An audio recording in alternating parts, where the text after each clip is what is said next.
Facebook post about this.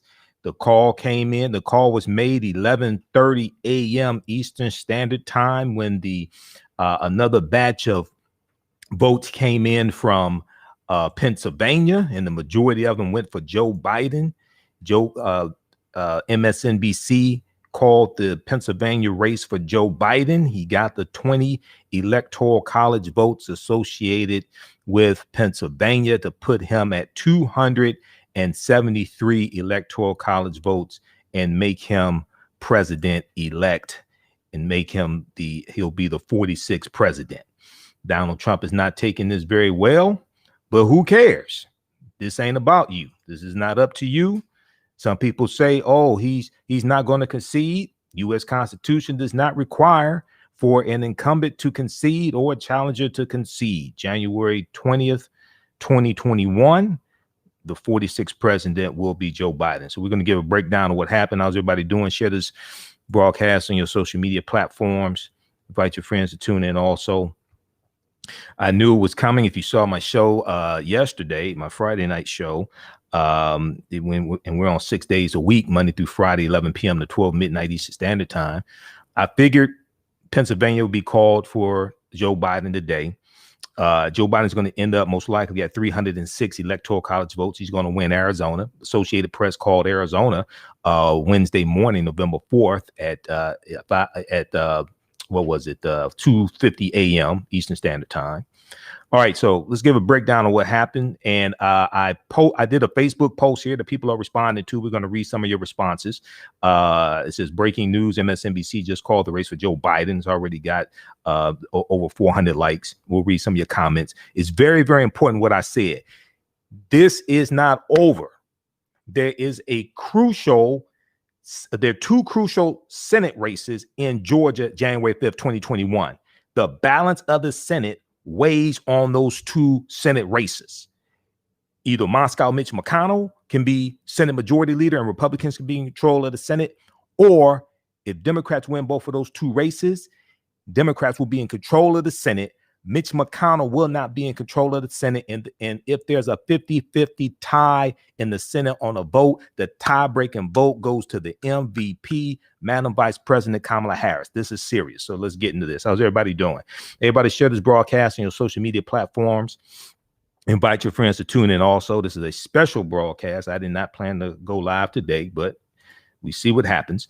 Also, if you like this type of information, you can donate to the African History Network, $ the AHN Show through Cash App, $ the AHN Show through Cash App, and it's also through PayPal, paypal.me/the AHN Show, paypal.me/the AHN Show. Okay, so let's do just a quick recap of what happened, and then I'm going to go to this very important Facebook post.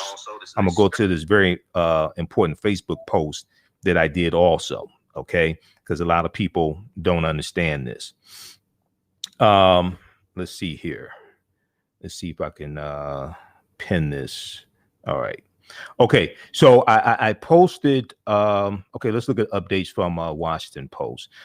Former Vice President Joe Biden is projected to win Pennsylvania and his 20 electoral college votes, according to Edison Research, putting him over 270. So he's at 273 right now. The call came about 11:30 a.m. Eastern Standard Time, Saturday morning, November 7th. And more votes are coming in from Pennsylvania as well. With the victory, Senator Kamala Harris, a Democrat of California, is set to become the highest ranking woman in the nation's 244-year existence. We still have races to be called in Georgia. Joe Biden's going to win Georgia. There's going to be a recount because the race is within 1 percentage point. Okay, Joe Biden is going to win Georgia, 16 electoral college votes. He's going to win Arizona, 11 electoral college votes. He's going to win Nevada. Most likely he'll win Nevada as well. All right. So let's see here. Donald Trump is not taking this well. Washington Post is reporting they had Trump insists election is far from over, vows to press forward with court fights. He has no legal argument. If you saw my show Friday night, these court cases are being thrown out. There is no legal argument. Trump insisted Saturday that the election is far from over shortly after multiple outlets projected Joe Biden the winner of the presidency. He said, quote, "We all know why Joe Biden is rushing to falsely pose as the winner and why the media allies are trying so hard to help him. They don't want the truth to be exposed. The truth is your ass lost. That's the truth. The truth is your ass lost and you can't handle defeat well. Okay. But I got news for you. You should be making arrangements for a moving van because you're moving come January 20th, 2020. You're moving out of the White House. All right. Let's look at the I want to look at the post that I did. And let's see, let's pin this here also. I want to look at the post I did here on Facebook. How's everybody doing? Okay. And let's see if we can pin this. All right, good. So I talked about this breaking news story, but more importantly, I talked about the fact that the real fight begins on the other side of the election. The real fight begins on the other side of the election. What do I mean by that? Okay. Well, let's look at this here and we'll go to some of your comments also. All right. And then I'm going to show you some of the things that are in Joe Biden's 22-page agenda to empower Black America. Those are things that we hold them accountable for. Senator Kamala Harris, Joe Biden, those are policies that we have to get pushed through Congress. The fight is not over. It's just one chapter is over. So I said, breaking news, MSNBC has just called the race for Joe Biden, awarding the 20 electoral college votes, 20 electoral college votes from Pennsylvania to Joe Biden. I'm getting news updates from all the news outlets also. He will probably end up at 306 electoral college votes, as I said last night on my radio show. Now we have 2 runoff elections in Georgia on January 5th, 2021 for 2 Senate seats. Now, I was on Roland Martin Unfiltered on Friday, November 6th. I'm a panelist each Friday on Roland Martin Unfiltered, and we talked about this. This is critical, okay? You have Senator Raphael Warnock, Democrat, African-American. He's in a runoff election against Senator Kelly Loeffler, Republican. Now, Senator Kelly Loeffler, she's been in the media a lot recently because she is part owner of a WNBA team and she's against the Black Lives Matter movement. All right. She was appointed to this Senate seat. She was appointed by the governor. Now, the 2 emerged at the top as the top vote getters in a crowded primary in which Representative Douglas A. Collins, a Republican of Georgia, also sought the seat. Pastor Warnock has 33% of the vote, and Kelly Loeffler 26% of the vote. So based upon Georgia state law, if you have an election and neither candidate gets at least 50% of the vote, then the 2 highest vote getters go to a runoff election. That runoff election is taking place January 5th, 2020, 15 days before Joe Biden and Senator Kamala Harris are sworn in. January 5th, 2021. This is critical. The balance of the U.S. Senate rests on these 2 U.S. Senate races, these special races. The second one is going to be between Republican Senator David Perdue and Democratic Challenger John Ossoff. Okay. And they'll head to a runoff election on January 5th as well. So the fight is going to be in Georgia. I was listening to Charlie Daniels a couple nights ago. The devil went down to Georgia, but the fight is going to be down to Georgia. There's a joke in there about Donald Trump, and I call him Lucifer in the flesh and things like that, but we're not going to go there right now. But the fight is the real fight is coming to Georgia once again. Okay, because you don't want Mitch McConnell in control of the Senate, because a lot of the bills that they want to get passed through the Senate and bills that we need to get passed through the Senate, he'll block them just like he's blocking them now. Okay, there may be a few, since you got 2 old white men talking, Joe Biden and Mitch McConnell, they've known each other for decades. A few you may be able to get through, but you can get more through if Democrats control the Senate. Okay, so let's go back to what I posted here. How's everybody doing? All right, so we have 2 runoff elections in Georgia on January 5th, 2021 for 2 U.S. Senate seats. This is for control over the U.S. Senate. Madam Vice President Kamala Harris gets the tie-breaking vote if there's a 50-50 tie in the Senate. Okay, this is one of the reasons why it's so important to vote for president. You have a lot of people talking about saying it doesn't matter who you vote for president. They don't study politics. It does matter. Okay, they don't tell you in the 50-50 tie in the Senate, the tie-breaking vote goes to the vice president. Now, the real fight, I go on to say, the real fight begins to hold candidates accountable for campaign promises. We can't go to sleep. We can't stay at the inauguration for 4 years. We can't just be mesmerized because we have a brilliant black vice president. You have to hold them accountable, and not just them, the House of Representatives and the U.S. Senate. 70 to 80% of what a president wants to do has to go through Congress, has to go through the House of Representatives and the U.S. Senate. So these next 4 years have to be a third Reconstruction. We can't play with this. These next 4 years are going to be 4 of the most critical years in the history of this country. This has to be a third Reconstruction.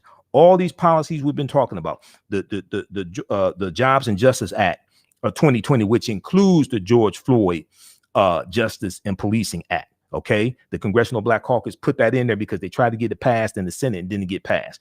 All these bills, raising the federal minimum wage from $7.25 an hour to $15 an hour, which will lift 40 million people out of poverty. That bill passed the House of Representatives in July 2019. It's being blocked in the Senate. Okay, HR 40. HR 40 is talked about on page 22 of Biden's plan to empower Black America. Donald Trump doesn't want to talk about reparations. He's attacking the 1619 Project, doesn't want to talk about slavery. Okay, any of this.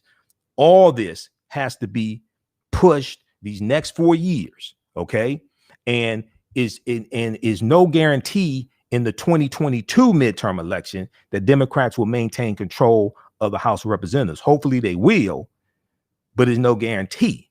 So these first 2 years are a critical 2 years. Okay, so the real fight begins with holding candidates accountable for campaign promises. We have to make these next 4 years a third Reconstruction and get as many bills passed that are beneficial to African Americans as we can. We can start by reversing the 192 executive orders that Donald Trump has signed since he's been in office, because you don't need Congress for that. We can start right there.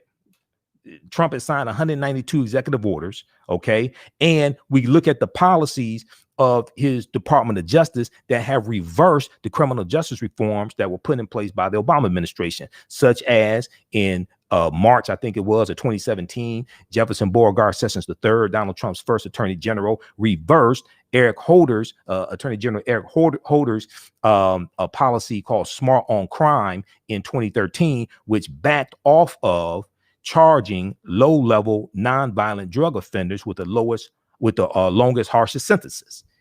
Jeff Sessions refers to that. Why? Because Jeff Sessions was against criminal justice reform. So is Attorney General William Barr, who doesn't even want to acknowledge that systemic racism exists in policing.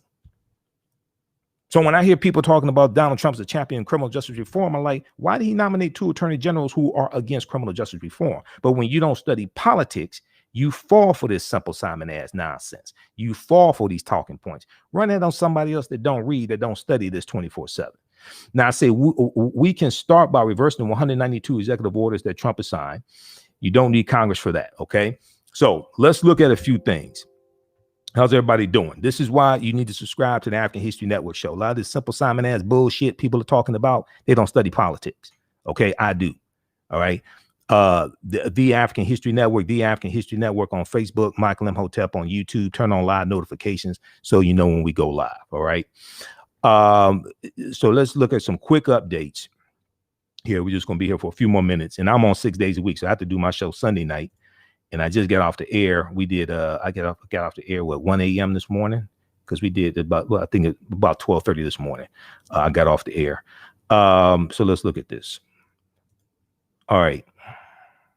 So Trump insists election is far from over. It's over, player. It's over. It's over. You got to know when to fold them, know when to hold them. You got to know when to hold them, know when to fold them, know when to walk away, know when to run. Because the indictments are coming for you January 21st, 2021. The indictments are coming. America has elected first female vice president. I'm looking at some of these updates from Washington Post. Pennsylvania projected to put Biden over the top. Okay, we got that. Let's see. Associated Press projects that Biden will win the presidency. Okay, I'm just looking through any important updates. Okay, then I want to get to something else very quickly, then we'll get out of here. I'll be on Sunday, 9 p.m. to 11 p.m. Eastern Standard Time, the African History Network show right here on Facebook and YouTube, and on 9:10 a.m. the Superstation WFDF in Detroit. Trump goes golfing as Twitter flags more of his tweets. He's lying on Twitter. We know that. And they're flagging his tweets. I think they're going to take down his account or something. When he leaves office and he start popping off on Twitter, acting crazy, they're going to delete some of those tweets. They're going to shut him down. Facebook's latest attempt to slow disinformation means probation for some groups. Okay. Facebook has started putting some groups on a type of probation. Its latest move to slow the spread of disinformation and attempts to undermine the legitimacy of the U.S. election. Any group, public or private, that the company detects has too many posts that violate its company standards will be forced to have administrators and moderators approve each submission manually. The requirement will stay in place for 60 days for the group, with no way to appeal or override it. No way to appeal or override it. GOP lawsuits seeking court intervention and vote counting are met with skepticism. These are frivolous lawsuits. They're not going anywhere. Okay. There will be a recount in Georgia. Somebody posted on my personal page saying, oh, it's not over. Donald Trump's not going to concede. The U.S. Constitution does not require a sitting president or a challenger to concede. That don't have nothing to do with this. 12 noon, January 20th, 2021, there'll be a new president. If Donald Trump refuses to leave the White House, the Secret Service will escort all trespassers from the White House. Okay, so it ain't no trying to figure out what the hell to do. No, that's not gonna happen. Okay, he can act a fool if he wants to. Go right ahead. They will escort you behind right out the White House. So there will be a recount in Georgia. Let him go ahead and recount. It's not gonna change anything. He will still lose. Trump will still lose Georgia. Okay, I want to do a quick refresh here and see if there are any important updates that I'm missing, because this is a breaking news story and we see these updates coming in, and I'm getting notifications from news outlets. Okay,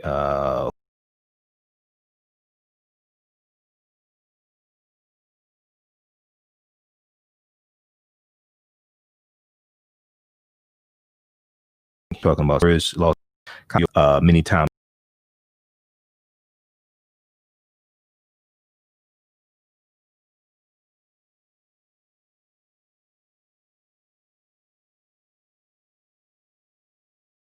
Leg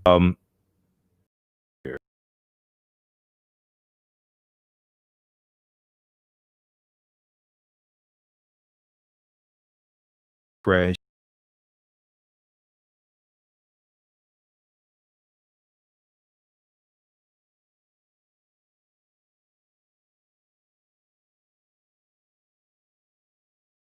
We're going to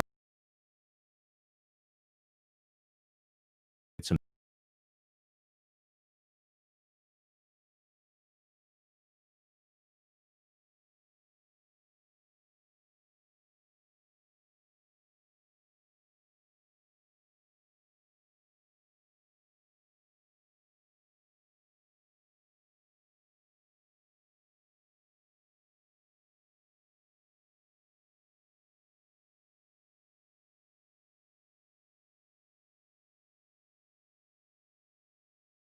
man that I took in. Did it go? This man, Dr. Clip said, "What a blow you flow."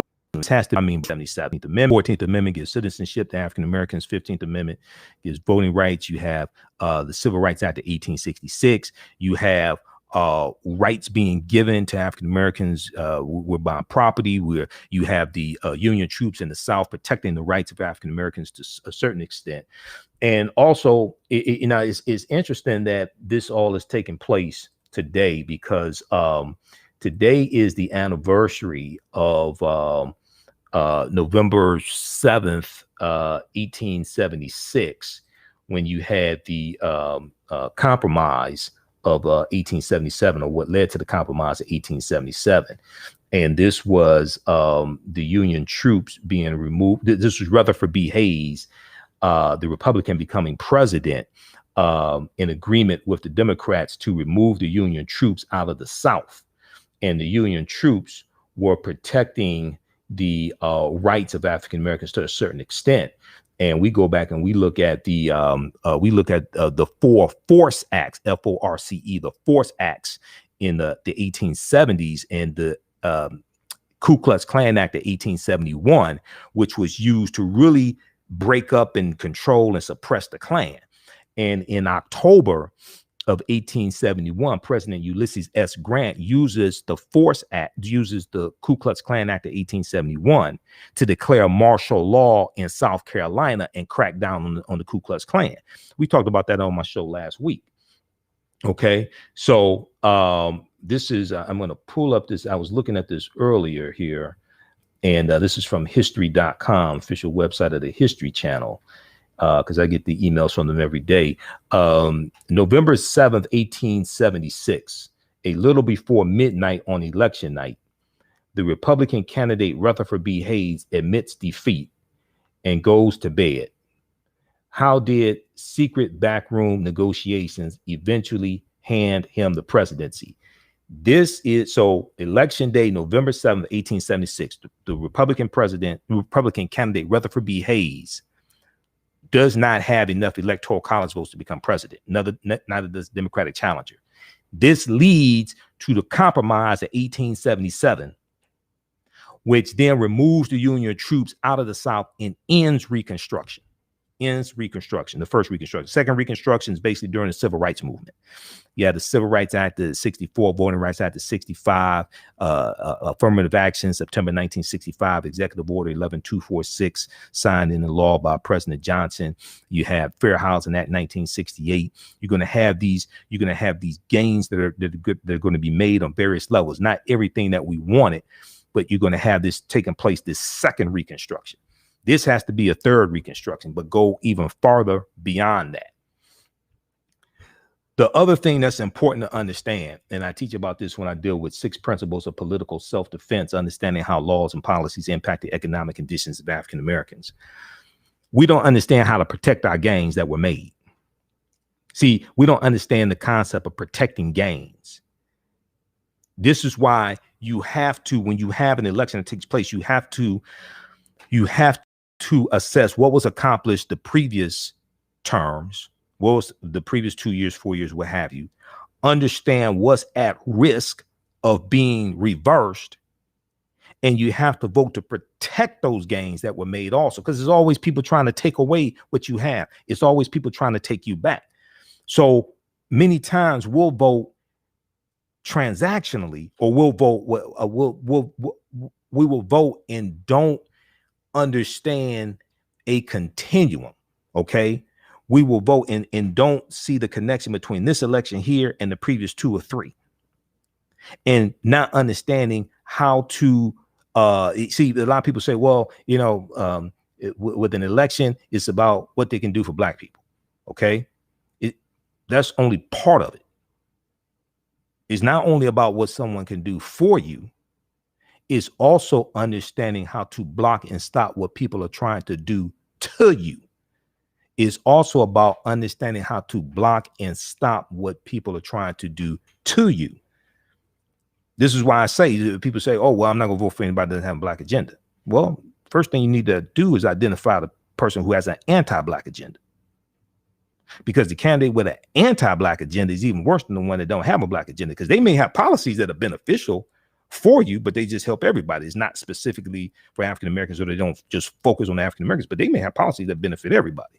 They help you, but they ain't trying to purposely hurt you. The one with an anti-Black agenda has to be stopped at all costs. This is why I say it's not just about what people can do for you.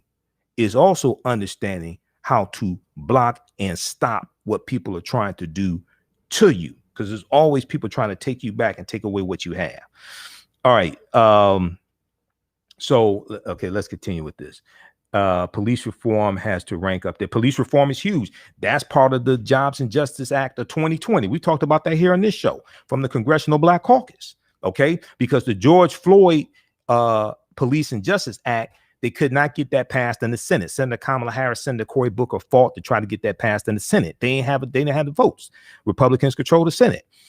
Republicans were pushing the weak bill sponsored by Senator Tim Scott, which did not go nearly as far as the one the Democrats had. Okay, so what they did was, and I'm going to show you this chart. I'm going to show you this chart here, and we talked about this. There was an article from news1.com that dealt with this. The Jobs and Justice Act 2020 is huge. It deals with police reform. It deals with aid for small businesses, especially African-American owned small businesses. Is huge. We got to get that bill passed. All right. So let's continue. And we got a bunch of trolls on here. Okay. Y'all should go on to Donald Trump thread if you want to be a troll, because you're going to get blocked here. You know, go to a Donald Trump thread and raise money, raise some bail money for Trump, because he's going to need it. All right. All right. Everybody share this broadcast on your social media platforms and invite your friends to tune in. Okay. All right, so let's look at this quickly here. We'll post this link. I talked about this when it came out. This article came out May 5th, 2020, Joe Biden's plan for empowering Black America. This is from Black Press USA, deals with his 22-page agenda to empower Black America. Read this article here. This plan came out May 4th, 2020. This came out before Ice Cube's contract with Black America even came into existence. And I've talked about Ice Cube. I said, you know, I think he meant well. I think he had a good heart. I talked to Dr. Claude Anderson, who's one of my teachers, for an hour Saturday, October 17th, because I was on Roland Martin's show Friday, October 16th. Roland interviewed Ice Cube Thursday, October 15th. We talked about it the next day on Roland's show, and I talked about it. Dr. Claude Anderson, we argued for an hour, because when we talk, we argue like an old married couple. Seriously. We argue, you'll cuss me out, what have you. But I've interviewed him a number of times as well.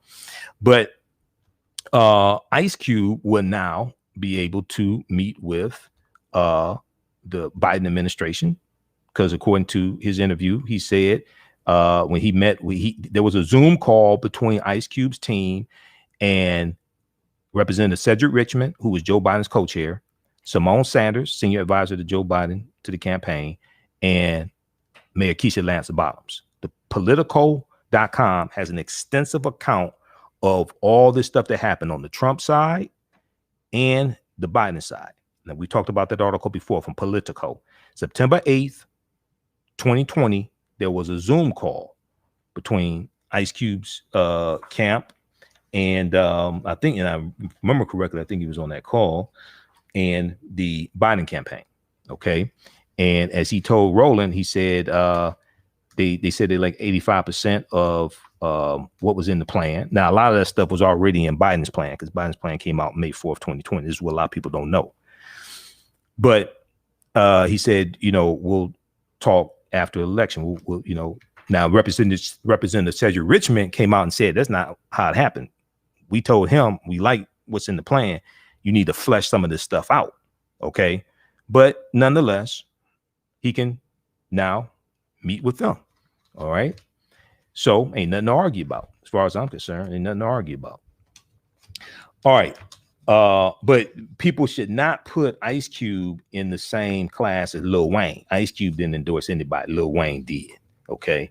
And if you follow somebody named Lil, there's something wrong with you in the first place. But anyway, let me show you this. In the article, The Inside Story of How Ice Cube Joined Forces with Donald Trump. Now, the title was a little inaccurate, but it gives a detailed account of what happened. October 15th, 2020 from Politico.com. And just to make sure, I want to make sure I get this correct. Yes, September 8th, Ice Cube and his team had a conversation on Zoom with Biden's campaign, which was represented by Louisiana Representative Cedric Richmond, who's Biden's co-chair, Atlanta Mayor Keisha Lance Bottoms, and senior advisor Simone Sanders. That's on page 6 of the article. Okay. And then also it came out after Cedric Richmond refuted some of the things that were being said. It also came out that Ice Cube turned down a Zoom call with Senator Kamala Harris and some other celebrities because he said he did not think it would be productive. But that's all water under the bridge. They won. He can go meet with them. More power to him. And I seriously mean that. I don't mean any harm to him. It takes a lot for him to pull together experts and put time and effort into putting together an agenda, because it's not easy.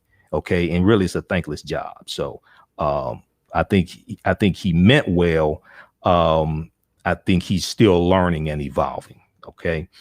All right. So, okay. And then we got trolls. I don't know why trolls are on here. I guess you have nothing better to do. You ran out of mayonnaise sandwiches to eat and you're tired of listening to John Cougar Mellencamp records. Is that what it is? Okay. So, all right.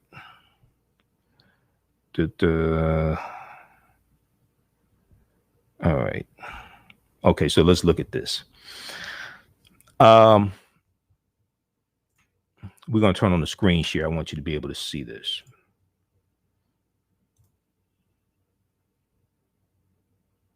Okay, go to Google Chrome right here. So we deal with holding people accountable. This is not about not liking people. I'm not into calling people names except Donald Trump. I'll call him names. I want to give you just a little background information. This was written May 5th, 2020. I spent 6 weeks on my Sunday night show going through breaking this down. So you get to understand policy. All right. So briefly, they said the Biden plan will advance the economic mobility of African Americans and close the racial wealth and income gaps, expand access to high quality education, and tackle racial inequity in our education system. Make far-reaching investments in ending health disparities for race. 4, strengthen America's commitment to justice. 5, make the right to vote and the right to equal protection for real for African Americans. 6, address environmental justice. These are the 6 sections. These are the 6 parts of the 22-page agenda, which has been expanded also, because I've been on the website recently and it has been expanded. I want to focus in on this part here. Where is it?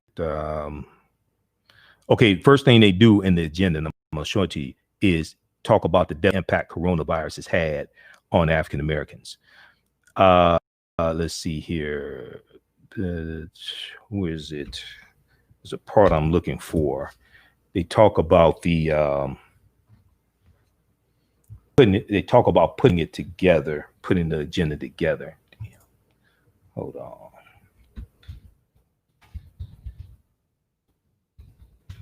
Where's that? Okay. Biden said the plan reflects many months of work and feedback from local elected officials, activists, organizations, practitioners, policy experts, strategists, and young people. Okay. So this is part of, so you can check this out in its entirety. We posted the link here to this article, and I want to blow this up. I want to make sure everybody sees it. All right. So if we go over and look through this briefly, and you can read it yourself, because I don't have time to go through all of it, because I've done it twice already, 2.5 times already. But there's just a few key things we're going to look at here. Okay. So let's go back to this. And then we're going to look quickly at the Jobs and Justice Act 2020. That has to pass. That will be greatly beneficial.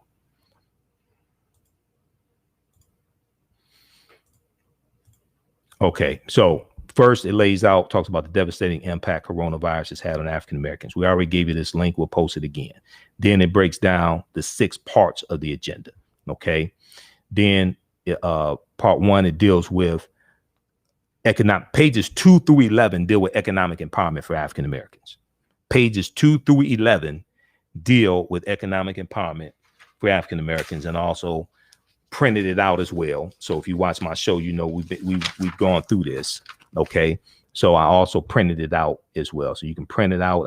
I printed it in black and white to save ink. Okay. To save color ink. But you can print it out also from his website.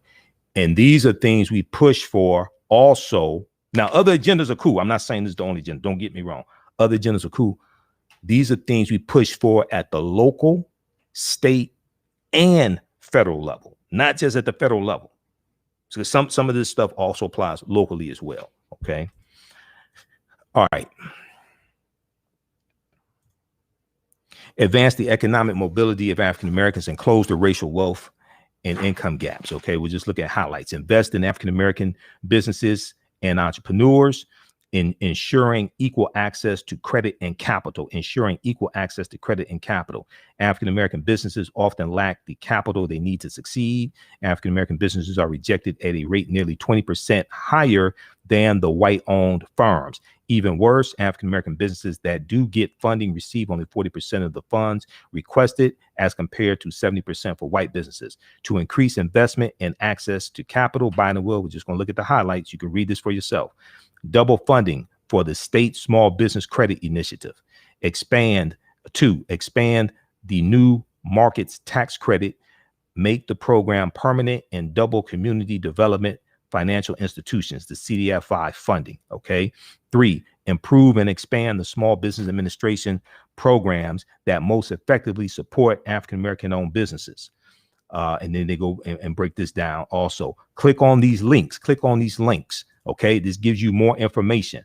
One of the things this agenda does, okay, and see, I've actually been involved in writing public policy for the city of Detroit, Executive Order 22 under the Kwame Kilpatrick administration. I didn't work for the city. I was managing a general contracting company and managing a construction trades program through a local community college. And because, you know, I know how to maneuver, I was able to get us on the committee to rewrite Executive Order 22, which dealt with making sure at least 50% of the people employed on city-funded construction projects were Detroiters, okay?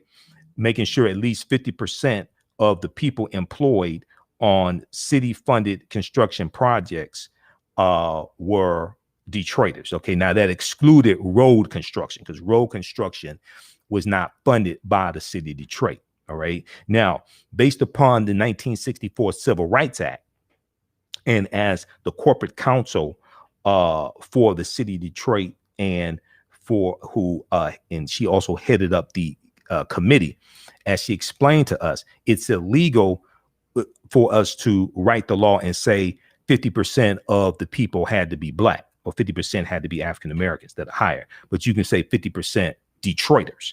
So you have to, we had to understand how to navigate around existing law. Okay. All right, let's continue here. So when I look at a lot of this stuff here, I have a better understanding because I've actually been involved in writing public policy. Now, I ain't worked in the Kwame Kilpatrick administration. I ain't go to jail, nothing like that. So there's something else. Okay. I just want people to understand that. All right. And I'm still waiting to see if they let Kwame out, because that was the rumor the day before the election. Kwame is going to be let out. So I'm trying to see. I haven't gotten any updates. So, you know, all right. So, but when you go through and click on these links, you get a better understanding of how policies impacts conditions. Politics is the legal distribution. You've heard me say this before. Politics is the legal distribution of scarce wealth, power, and resources, and the writing of laws, statutes, ordinances, amendments, and treaties, their adoption, interpretation, and enforcement. Voting is only one aspect of politics. Let me repeat. Politics is the legal distribution of scarce wealth, power, and resources, and the writing of laws, statutes, ordinances, amendments, and treaties, their adoption, interpretation, and enforcement, because Article 6 of the U.S. Constitution clearly tells you that the U.S. Constitution, all of the previous treaties, and all of the subsequent treaties are the supreme law of the land. This is why you got to read the U.S. Constitution. If you're talking about politics and ain't read the Constitution, you don't know what the hell you're talking about. This is part of the problem. A lot of these people putting out videos don't understand none of this stuff. They're just dealing with social media talking points. Okay. You got this. So this book right here is one you can start with. You can go to loc.gov, which is the Library of Congress website, read the U.S. Constitution there, loc.gov. You can go to archives.gov, National Archives, read the U.S. Constitution there. This book here, this is about $2, The Declaration of Independence and Other Great Documents of American History. Okay, now they may have to define great, because when I look up great in the dictionary, I see 13 different definitions, only 2 have anything to do with being good. So, you know, that great may not be the right term to use, but anyway, 1775 to 1865. This is from Dover books. So this is like $2, and the U.S. Constitution is in here. Okay, so this may be something that you start with. All right, now, and then when we do a racism, somebody posted about racism, understanding what racism is. Politics impacts every aspect of our life, from the water we drink to the air we breathe to the food we eat. People in 2016 were saying, we don't need to vote. We just need to do economic empowerment and invest in the stock market. I said, that's good, because my degree's in business administration. I taught entrepreneurship for 7 years. I understand this better than most people, because I managed companies that were African-American owned, and we had contracts with the city of Detroit and the county of Wayne and the state of Michigan, and we were employing African-Americans so they can feed their families and pay their mortgages, things like this. So I'm pretty adroit and daft at this. Okay. But I said, that's good. You can do all that, but you also need to elect a president whose economic policies are going to protect the economy that your Black owned business operates within and depends upon. Because see, most of our businesses operate upon the premise that people have money to spend with us so we can stay in business. Otherwise, we're going to have to get a job on an assembly line or in a cubicle next to them.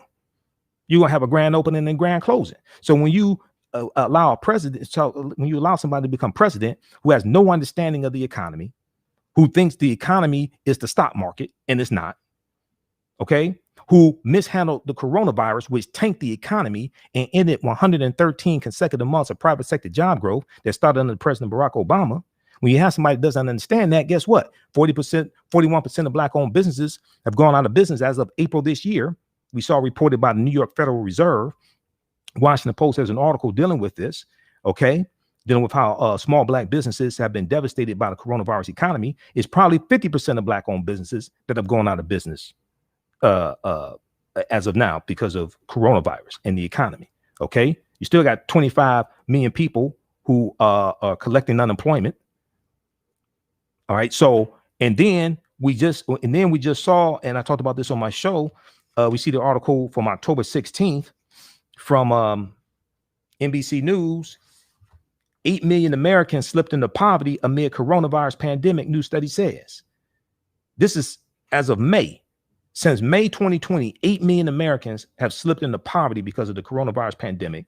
And because July 31st, the extra $600 in federal unemployment insurance ran out.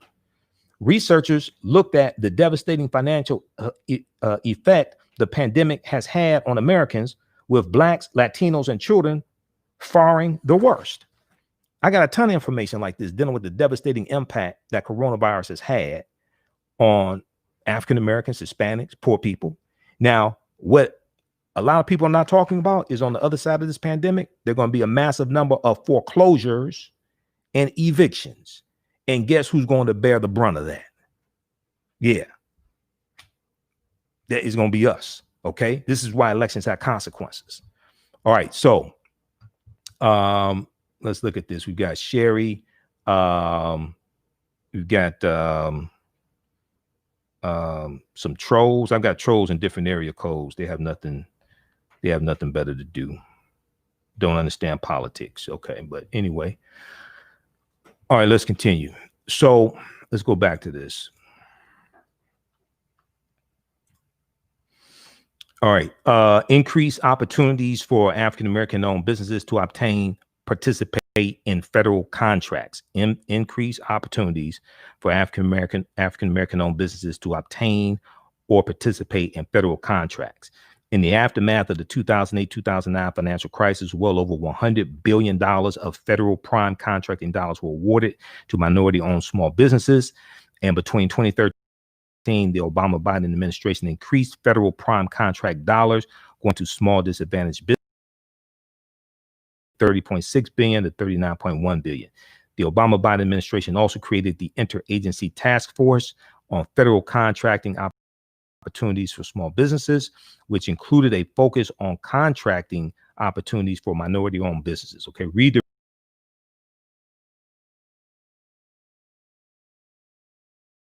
this. Government contract work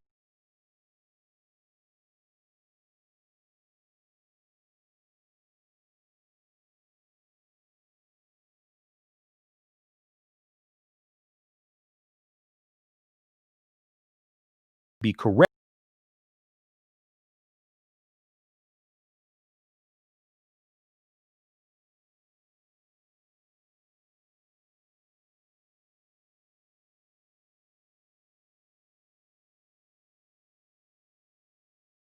To be able to,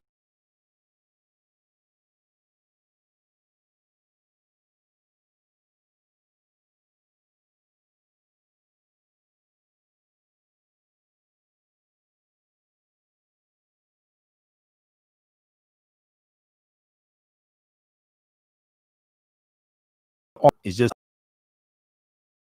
doing a training just to be vendor can help, but a lot of been $4 billion power and enforcement. So you're dealing with the reallocation of about $5 trillion, the annual federal budget. And then when we look at the U.S. Census, the U.S. Census is a reallocation of $1.5 trillion, taxpayer dollars also. That's something separate. That's a whole nother conversation. But the census was created by the U.S. Constitution. First census is taken in 1790. Okay. And the census, the results of the census are tied to the Electoral College. Why? Because the census is tied to representation in the House of Representatives. States that have an increase in population how many seats in the U.S. House of Representatives a state has is based upon population. So California has the most number of seats. They have 64. Michigan has 14. Georgia has 14. Pennsylvania has 18. It's based upon population. Where does the population count come from? The U.S. Census. All right. How does this impact the Electoral College?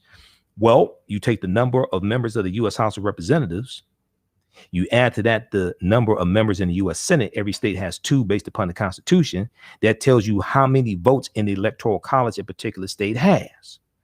Michigan has 16. Georgia has 16. Pennsylvania has 20. Texas has 38. California has 66. New Hampshire has 4. Maine has 3, if I remember correctly. That's based upon the population count coming from the U.S. Census. Well, what happens when you put an immigration question on the U.S. Census, and there hasn't been an immigration question on the census in about the last 50 or 60 years? Okay, why did Trump try to want to put an immigration question on the U.S. Census? The U.S. Census does not ask people's immigration status. It doesn't ask whether you're here legally or illegally. Okay, and the whole concept about illegals being here is a real tricky conversation, because the first thing I'm going to do is talk about white people who are here illegally.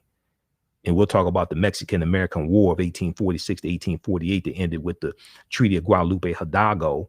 And this was part of this whole manifest destiny. And Europeans want to take over the entire North American continent. And the U.S. got California, Arizona, New Mexico, Colorado, Utah, and Nevada as a result of the Treaty of Guadalupe Hidalgo. All that belonged to Mexico. The whole fight over Texas, which belonged to Mexico, that whole fight, this over this expansion of Europeans to take over the entire North American continent. The Louisiana Purchase of 1803, and the U.S. gets 828,000 square miles of land for less than 3 cents an acre, and they buy from France. And the majority of the land that France sold, they ain't even own it. It belonged to Native Americans and Africans who were here. So we can have a conversation about illegals, but it ain't gonna go the way you think it's gonna go. I mean, this white guy called on my show talking about illegals voting. I said, you talking about white illegal immigrants? We can have this conversation. It's not going to go the way you think it's going to go. So, check yourself before you wreck yourself. That's all I have to say. All right, let's continue here. Let's go back to this. Okay, protect small disadvantaged businesses from federal and state contract bundling, which often locks out African-American owned smaller firms from effectively bidding on procurement contracts. Now, this was a reversal from the Obama administration. What the Obama administration did was broke up larger contracts into smaller contracts to make it easier for African-American owned businesses to bid on them and get them. Trump reversed that and bundled these contracts, which made it harder for African-American owned businesses to bid on them. Biden will build on the anti-bundling provisions of the Small Business Jobs Act of 2020. Go research this, Small Business Jobs Act of 2020, by having the Office of Management and Budget, the Small Business Administration, SBA, Minority Business Development Agency, MBDA, conduct a government-wide review of existing contract bundling to determine whether agencies are following existing rules and whether agencies have the ability to further ensure small business participation in federal and state procurement opportunities. Next, make sure economic relief because of COVID-19 reaches the African-American businesses that need it the most. This is huge. 41% of Black-owned businesses have gone out of business because of coronavirus, and a lot of our businesses, for the COVID-19 money, the Paycheck Protection Program, were denied the money. The Center for Responsible Lending estimates that more than 90% of small businesses owned by people of color will not receive loans. The program is not taking into account the specific challenges that African-American businesses face in assessing funding and complying with the program's requirements. Okay, so read all of this. Okay, I'm just going over the highlights. I ain't got time. I've already been through this twice. It's 22 pages. I don't have that type of time today. Some of the things they're going to do: provide African-American entrepreneurs and other small business owners technical assistance, which is huge. Okay, because I taught entrepreneurship for 7 years. I help people start businesses, help them get federal funding through grants for businesses. So grants you don't have to pay back. Okay, and I've seen the impact federal government can have, this reallocation of taxpayer dollars. All right. Provide African-American entrepreneurs and other small business owners technical assistance to help them apply for funding, as well as legal and accounting support to ensure their documentation, such as their financial records, tax filings, and other legal documents, are all in correct order. I can't stress this enough.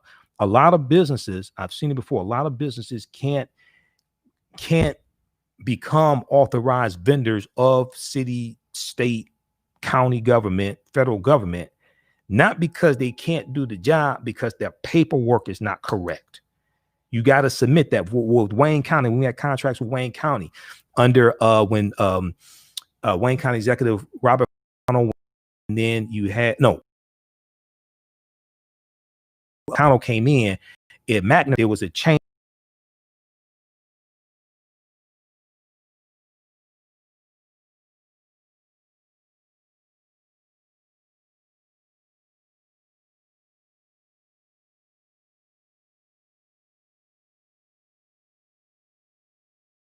in the requirements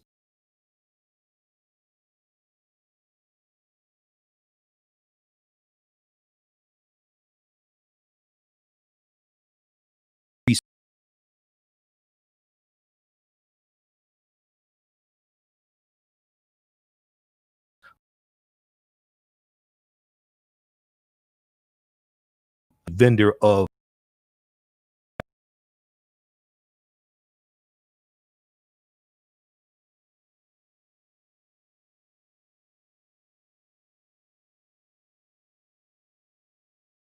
and we had to here's a tax return, submit residential own. They were different.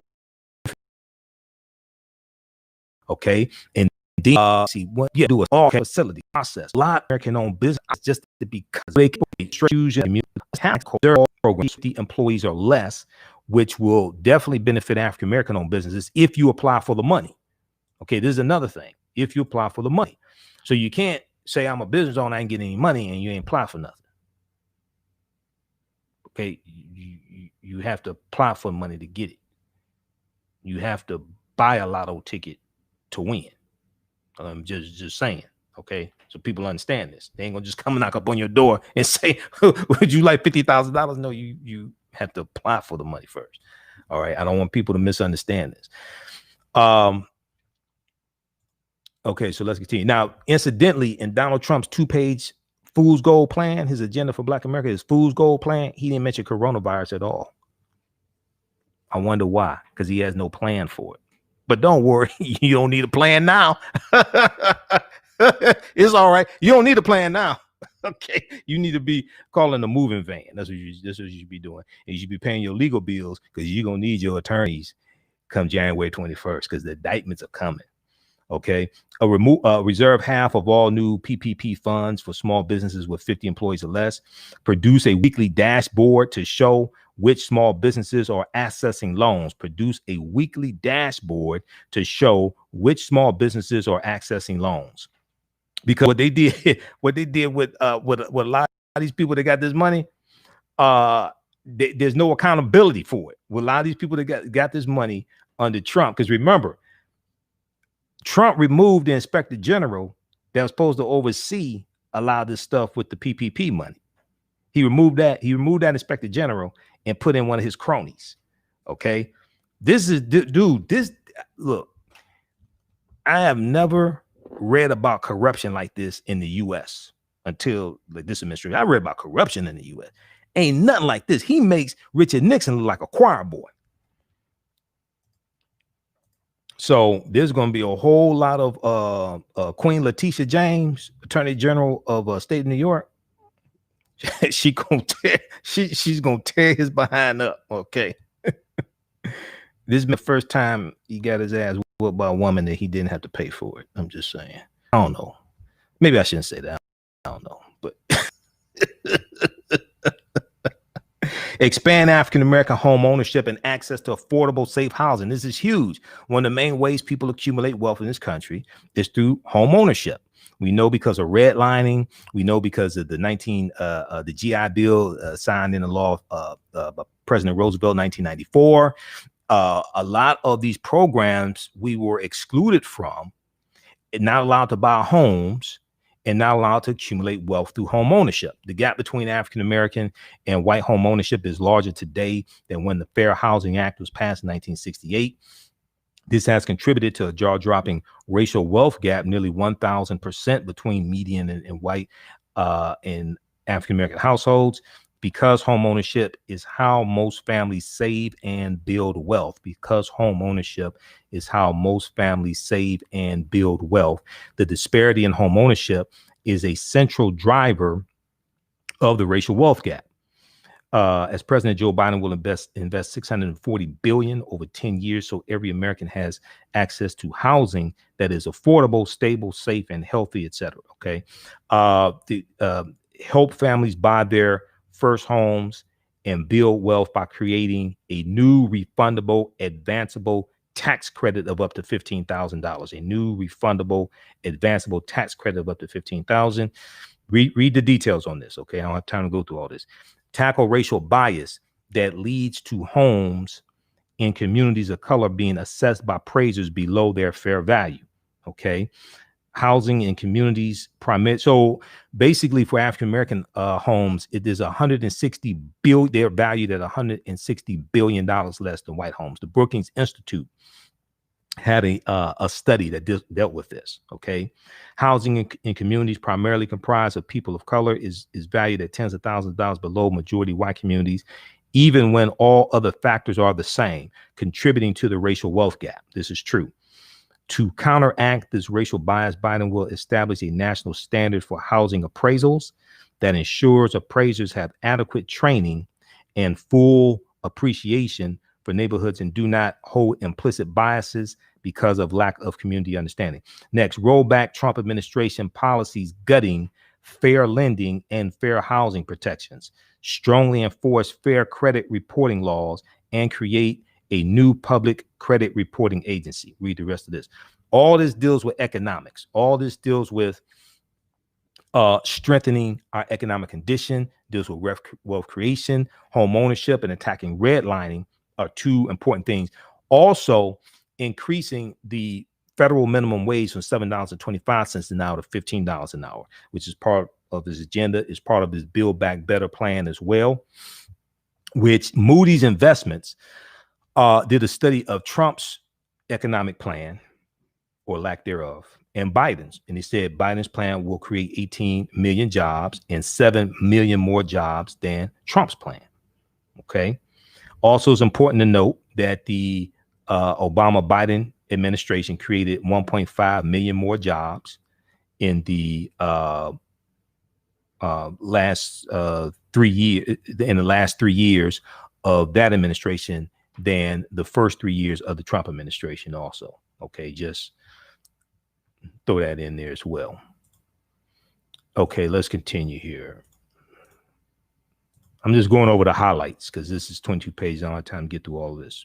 But I'm going to post this link again. You all can read this for yourself. Proper documentation ends all conversation. You don't have to believe a word that I say. Go research this yourself. Go read this yourself. Protect homeowners and renters from abusive lenders and landlords through a new homeowner and renter bill of rights. Oh, you mean abusive homeowners and landlord? You mean like Jared Kushner? Is that what you're talking about? You mean like Jared Kushner? Okay, hold on. I wasn't going to show you this, but we talked about this, what, Thursday night on my show? What was this? I think Thursday, Wednesday or Thursday. This came out November 5th. November 5th. It was Thursday. Yeah, we talked about this Thursday on my show. Let's look at this here. Let's turn on the screen share. This is from the Washington Post. Name of this article: management company owned by Jared Kushner files to evict hundreds of families as moratoriums expire. Managed company owned by Jared Kushner, he went to Jared, files to evict hundreds of families as moratoriums expire. White House advisors company, Westminster Management, and other landlords prepare to remove tenants behind on rent during the pandemic that Jared had a hand in exacerbating because he mishandled it along with his father-in-law. Okay. And then this sister here, this is Tashika Booker, who lives there, and she talks about how she received a eviction notice, if I remember correctly. This is from November 5th, 2020. Westminster Management, an apartment company owned in part by White House senior advisor Jared Kushner, has submitted hundreds of eviction filings in court against tenants with past due rent during the coronavirus pandemic, according to interviews with more than a dozen tenants and a review of hundreds of the company's filings.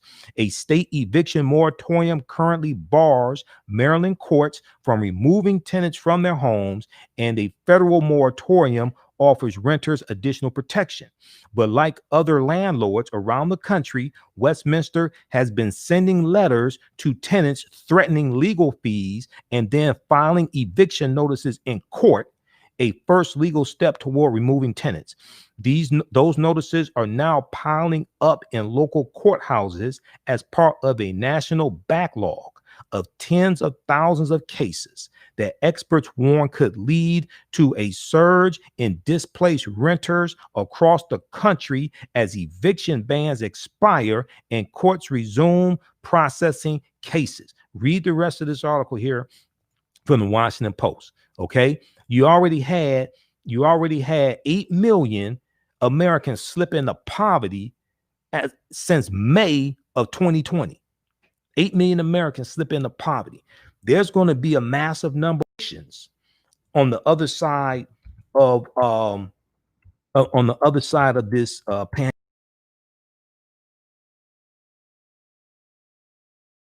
Right? And you have to have season this.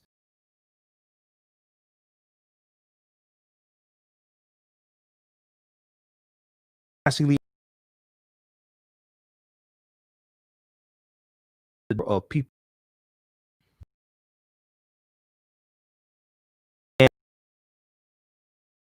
the past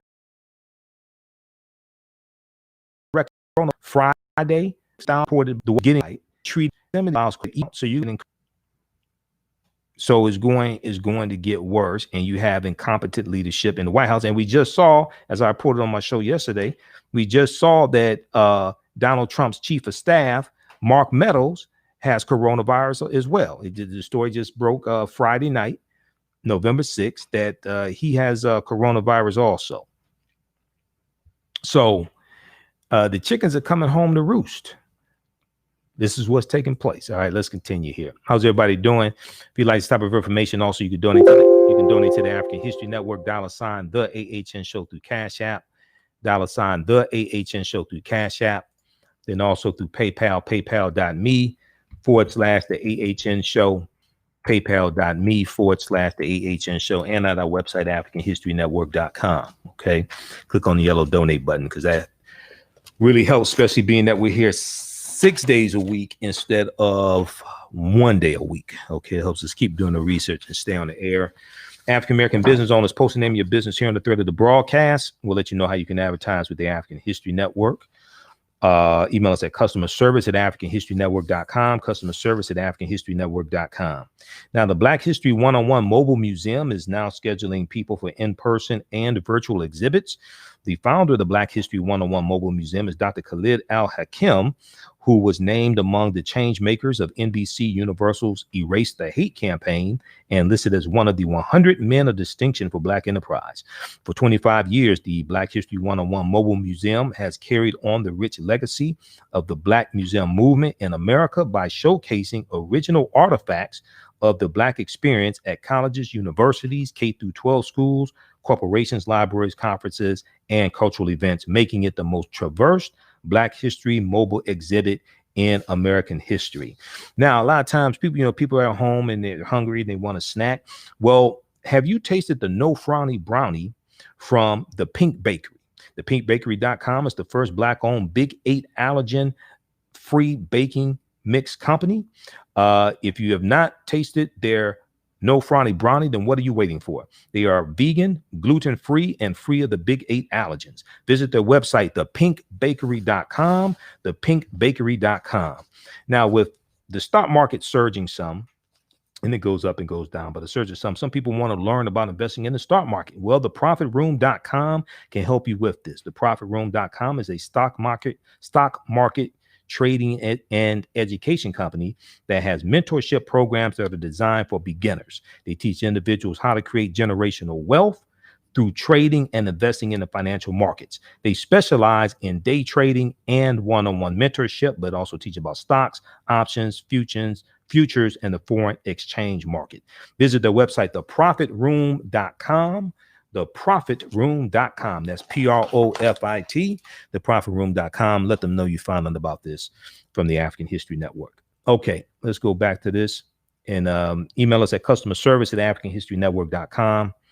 We'll let you know how you can advertise with the African History Network, and we create a video commercial for you, and that airs when we rebroadcast these shows, and your commercial will be in the audio podcast of our shows. We're on 9 different audio podcast platforms, including iHeart, iTunes, Castbox, and Stitcher. All right. Okay, so we gave you the article here dealing with Jared Kushner. He went to Jared. Let's go back to this quickly here, dealing with what we hold Joe Biden and Senator Kamala Harris accountable to. Because a lot of people say, what do Black people get? What do Black people get? Well, you don't watch this show. If you watch this show, you would know. All right, let's look at this here. Let's turn this back on. Okay, protect homeowners and renters from abusive lenders and landlords through a new homeowner and renter bill of rights. Roll back Trump administration policies gutting fair lending and fair housing protection for homeowners. There have been at least 200 policy reversals that the Trump administration has made from the Obama administration. That stuff has to be reversed back. Everything from criminal justice reform, everything from criminal justice to gutting the civil rights departments in the Department of Education, the Environmental Protection Agency. It's been horrific what the Trump administration has been doing at the federal level. That stuff has to be reversed.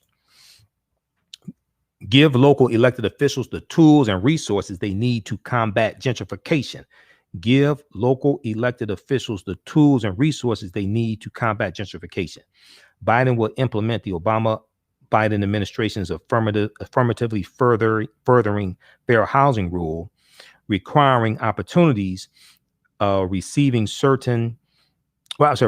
communities receiving certain federal funding to proactively examine housing patterns and identify and address policies that have a discriminatory effect. Okay, a discriminatory.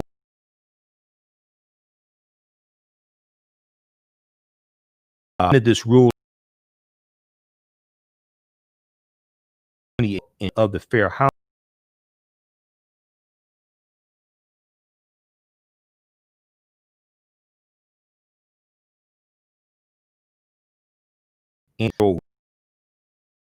title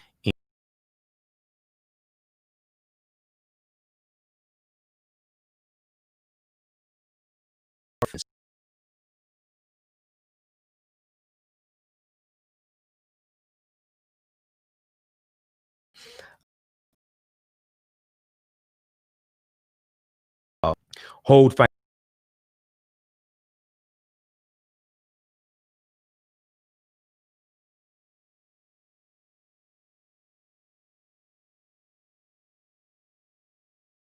the market restore the administration of powers, significantly higher interest rates for people of color than white individuals.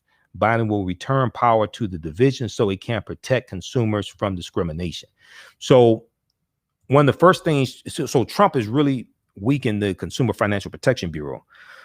And with some of these government agencies, what he did was early on in the administration, he put people in charge of these administrations and nominated them. Some of these were Senate approved positions. He put people in charge of these agencies that were at odds with the agency. One of them was Mick Mulvaney, who was who he put over the Consumer Financial Protection Bureau.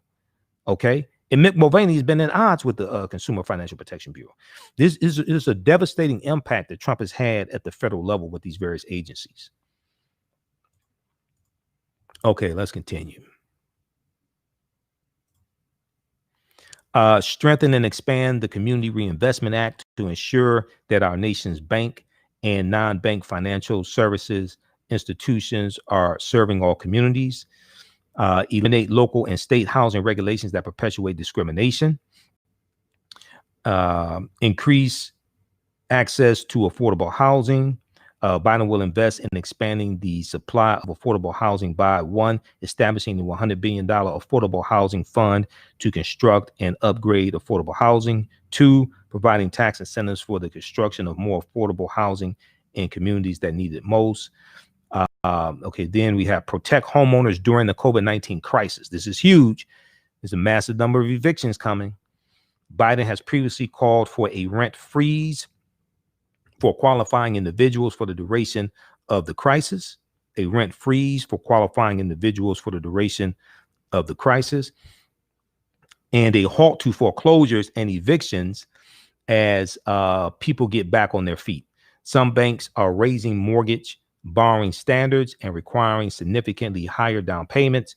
Biden would also restrict the big banks' ability to abandon the African-American community by withdrawing from housing markets for all but the best off buyers. Okay. They have links here. You can go read more. You can read this housing plan. These are all things we hold them accountable for.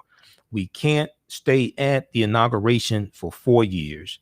We can't stay in amazement and be mesmerized for 1 year, 2 years, 3 years. All these policies and more, not just these, but others, because there are other agendas, various organizations, various African-American organizations have things like this.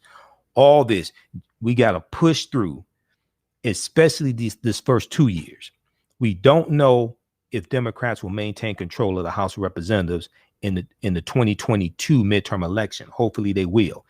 Just as Republicans and Moscow Mitch McConnell rammed through the confirmation of Amy Coney Barrett to the U.S. Supreme Court, and she was confirmed 9 days before the November 3rd presidential election, And I guarantee you there were a lot of people who voted against Trump who remember that. The day after Amy Coney Barrett was confirmed in the U.S. Senate, what did Moscow Mitch McConnell do? He sent the Senate on a recess until November 9th without passing a coronavirus bill in conjunction with the Democrats to bail out and help the American people. He sent them on recess. This is why these two special elections, January 5th, 2021 in Georgia for those two U.S. Senate seats are so crucial. I'm neither Democrat nor Republican, but I'm also not stupid. I study policy, I study law, and I see whose policies are most beneficial for us. And I see who keeps blocking those policies that are most beneficial for us. I see who keeps trying to take away what we have and push us back. If Reverend Raphael Warnock and if John Ossoff win those two Senate seats, that means Mitch McConnell is not in control of the Senate. That means Republicans don't control the Senate. Democrats can. And a lot of these bills, you can get them passed through the Senate. If there's a 50-50 tie in a vote in the Senate, who gets the tie-breaking vote? The MVP, Madam Vice President Kamala Harris. This is why this stuff is so serious. I'm going to show you the Jobs and Justice Act 2020 in just a minute here. We're just going to go through a few more of this stuff here. You can read all this yourself. You have more time than I do. Let's see, blow this up.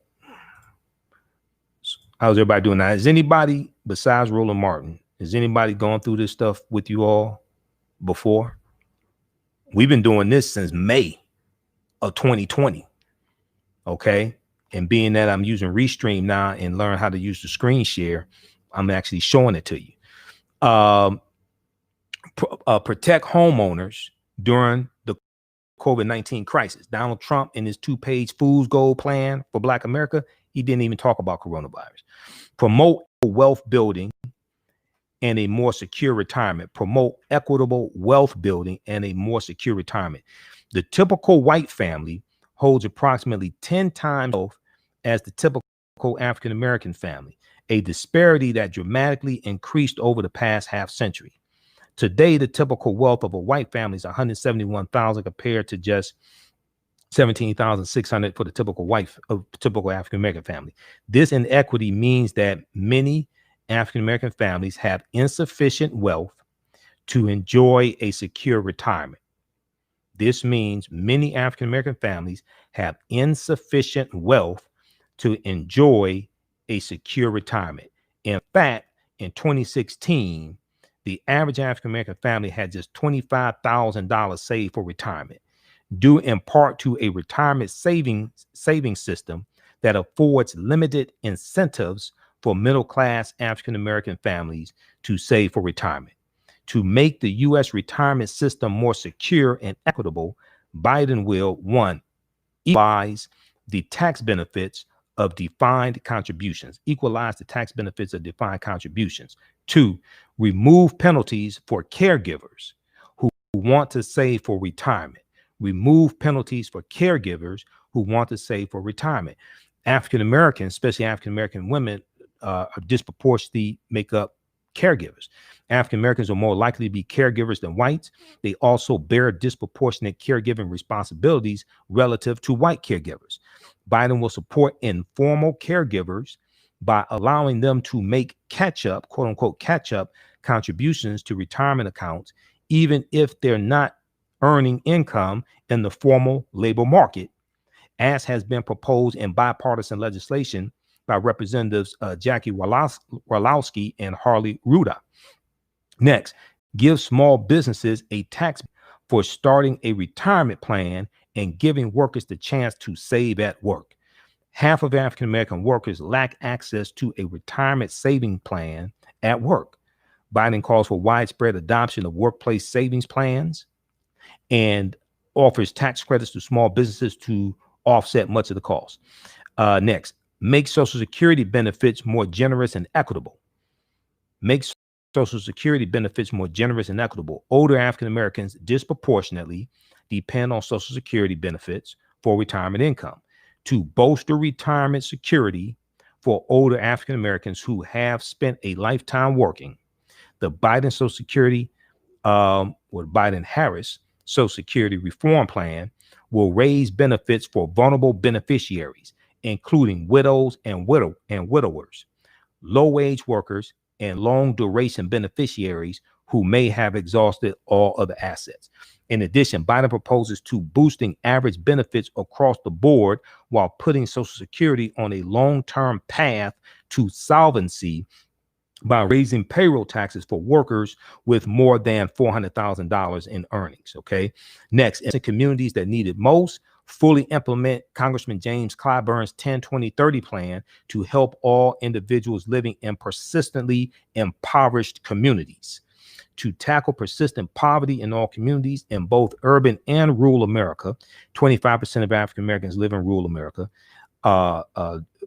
President-elect Joe Biden and Madam Vice President-elect Kamala Harris support applying Congressman James Clyburn's 10-20-30 formula to all federal programs targeting funds to census tracts with persistent poverty. Next, create a White House strike force to partner with rural communities to help them access federal funds. Next, drive additional capital into low-income communities to spur the development of low-income housing. Okay. Build and modernize infrastructure in communities that need it most.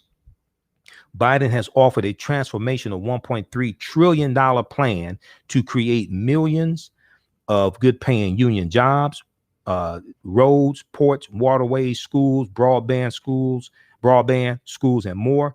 His plan includes specific measures to close the resource gap in communities of color. He'll do this by, one, invest in historically marginalized communities and bring everyone to the table for transportation planning. Two, bring broadband to every American household. The coronavirus pandemic has exposed a lot of the structural inequities in the society based upon race. One of them deals with the digital divide. And when a lot of children had to go to school from home through the internet, a lot of communities don't have broadband internet service. A lot of rural communities don't have broadband internet service. So that's part of this $1.3 trillion infrastructure bill. All right, let's continue for a few more minutes. Bring broadband to every American household. As President Biden will close the digital divide. First, he will invest $20 billion in rural broadband infrastructure. He will triple funding to expand broadband access in rural areas and ensure that the work of installing broadband provides high-paying jobs with benefits. Read the rest of that. Okay, then you can read his infrastructure plan. All right. Support African-American workers. I find it interesting when people say, oh, what we get vote for Biden. Did you read this? Do you listen to our show? We've been through all this stuff. Okay.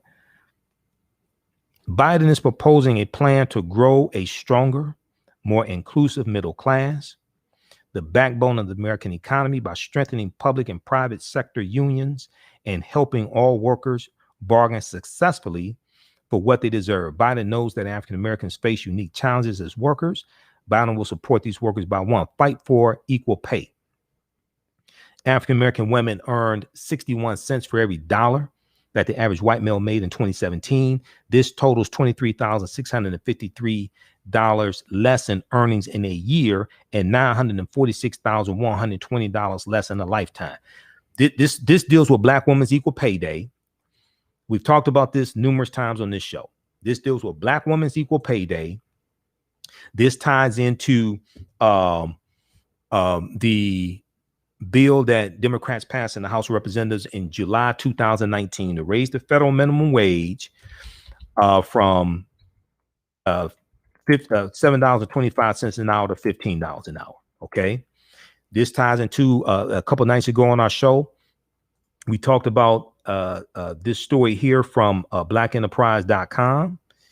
And this deals with how the average Black woman loses out on almost $1 million in lost earnings over her working career, over a 40-year working career. Okay, now let me close out some of all this advertising stuff. Okay, I know you gotta make money, Black Enterprise. I ain't mad at you, but damn. Okay, hold on. Read this article right here. I've talked about it numerous times. I deal with this in my lectures. I speak across the country before coronavirus, and I ask people, how many of you all are familiar with Black Women's Equal Pay Day? Most people never heard of it. I'm talking to African American women, never heard of it before. All right. Black women lose out over $1 million in their careers thanks to the wage gap. This is from October 17th, 2019. October 17th, 2019 for Black Enterprise. Can you all see this? Is this large enough for you? Now, African-American men, there's a wage gap there. We make about 79 cents for every dollar that the average white male makes. An African-American woman will lose out on $946,120 over a 40-year career if she continues to make 61 cents on the dollar that the average white man earns due to the wage gap, analysis by the National Women's Law Center shows.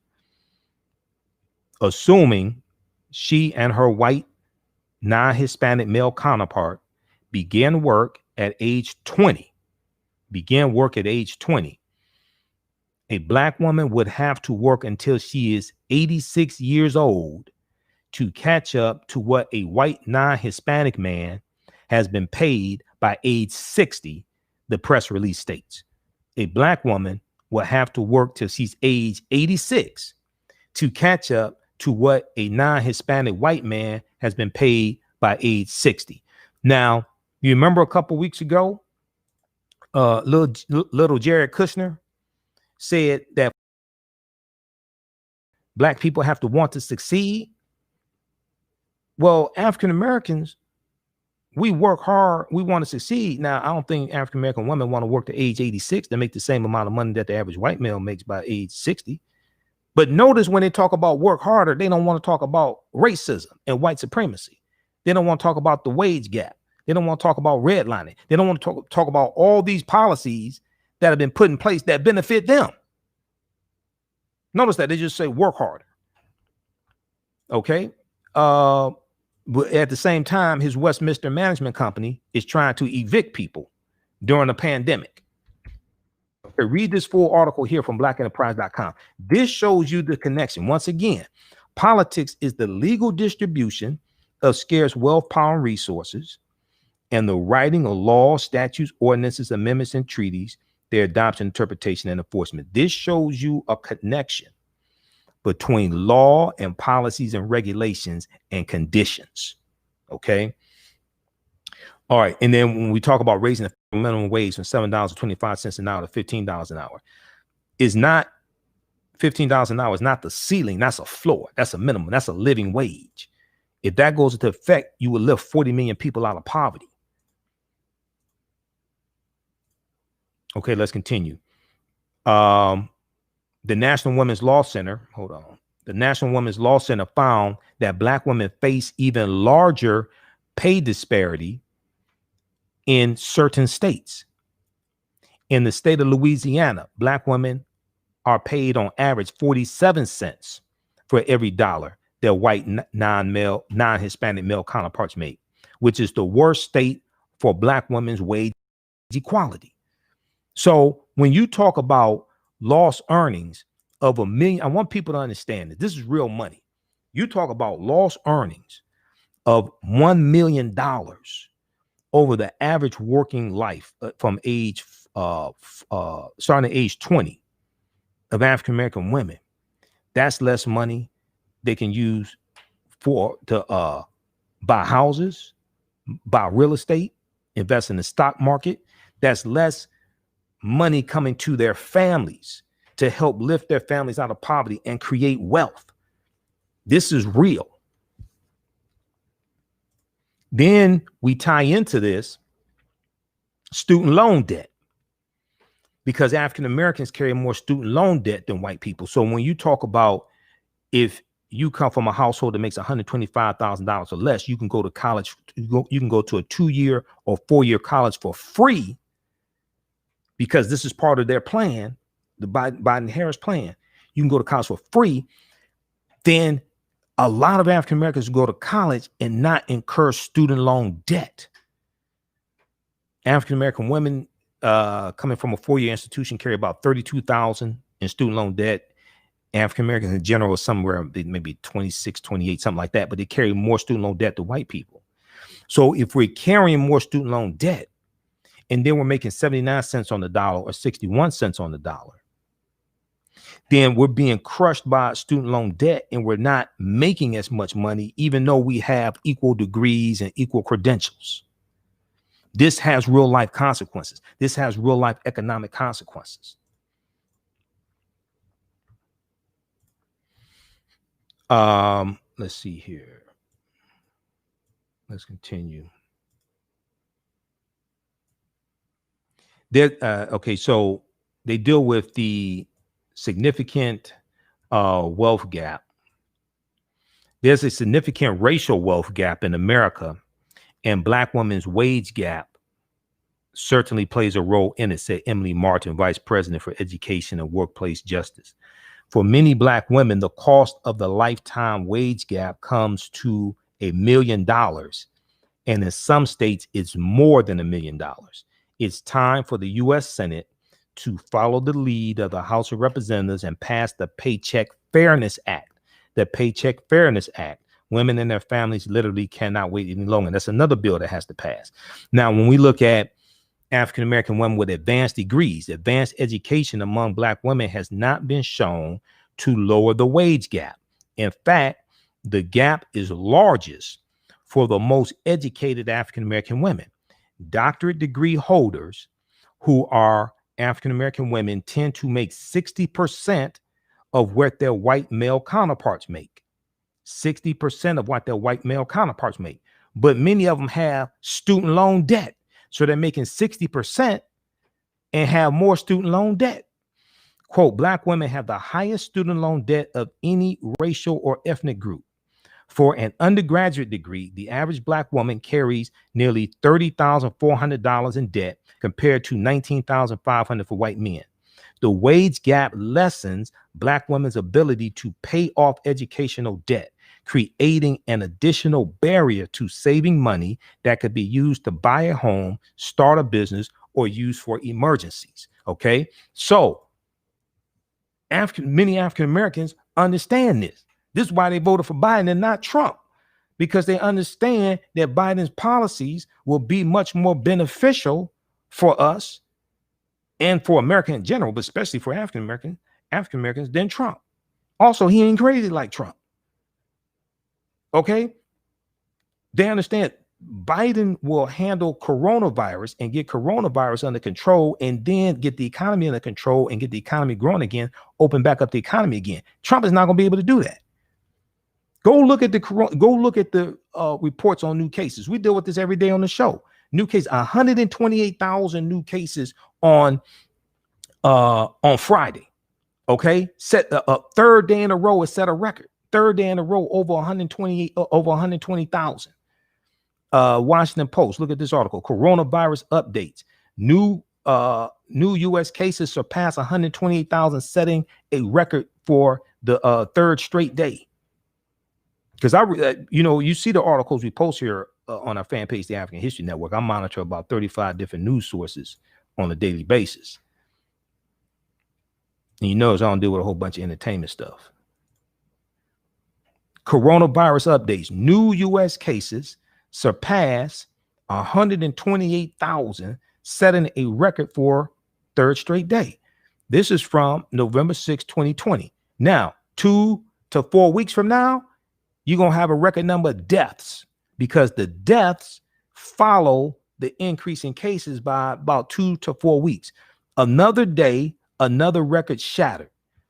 The United States reported more than 128,000 new coronavirus cases Friday, as the number of fatalities nationwide exceeded 1,000 for the fourth consecutive day.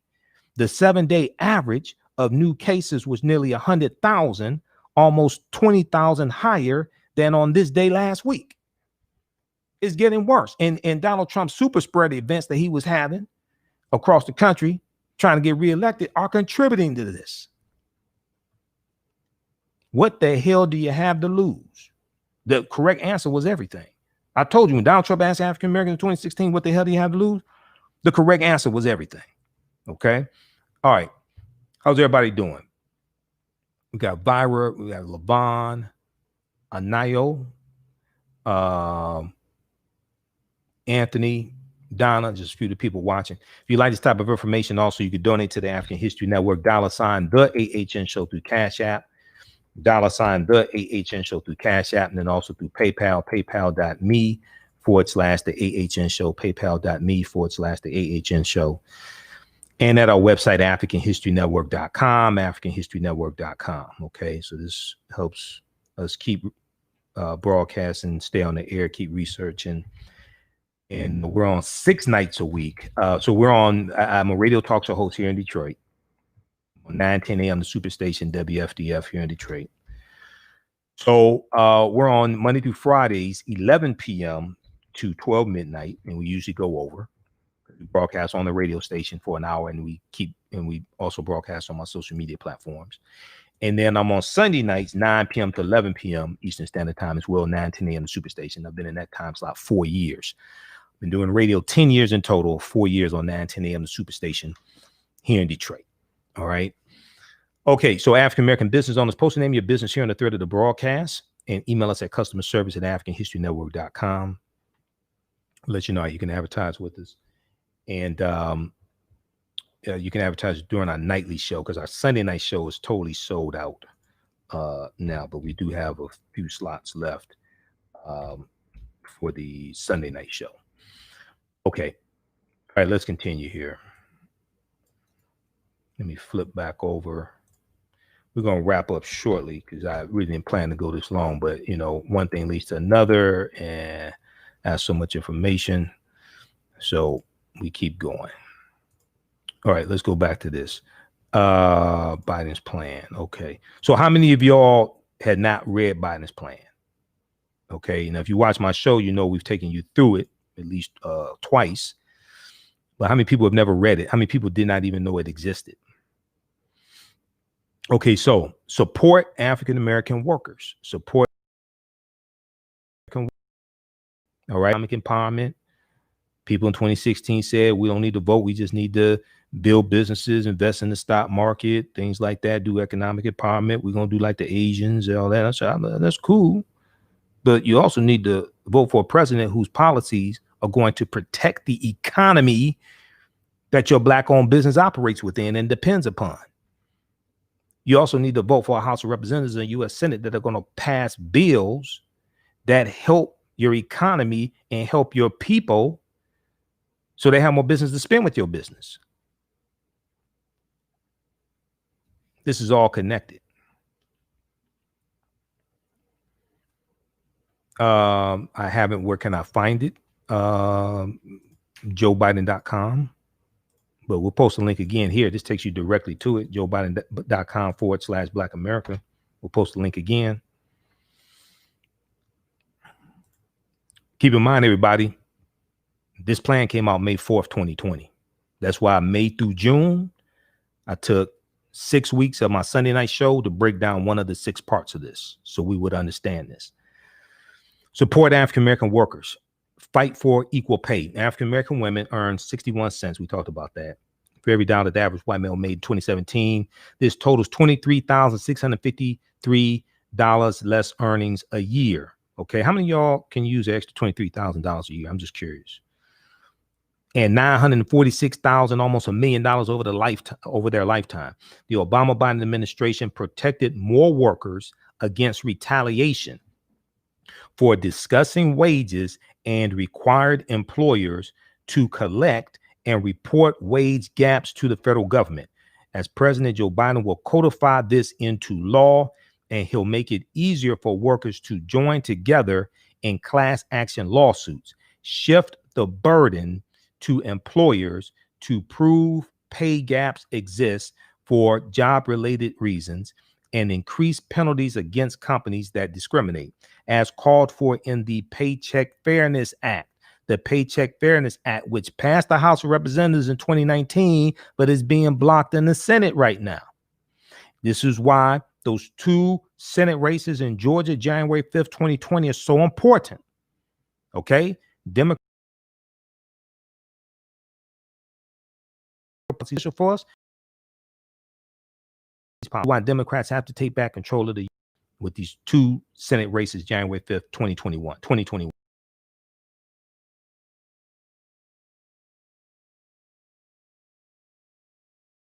Ending and next in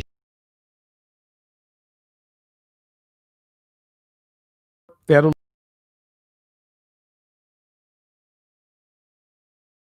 project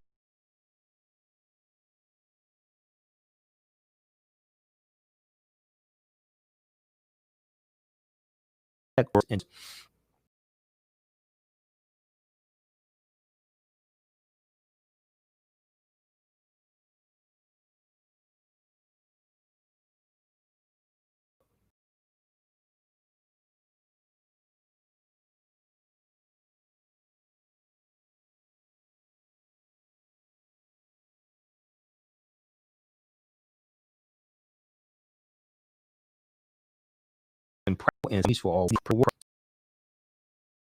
and work with and coding effective person though through the use of the Defense Production Act, establish and enforce health and safety standards for workplaces, enact premium pay for frontline workers putting themselves at risk. There is no substitute for ensuring worker safety, but all frontline workers putting their lives on the line should receive premium pay for their work. This premium pay should be in addition to paid sick leave and caregiving leave for every worker, which Biden called for in his plan, and $15 minimum wage for all workers. So in general, Biden also supports raising the federal minimum wage to $15 an hour. You have to have a who will sign that bill in Trump.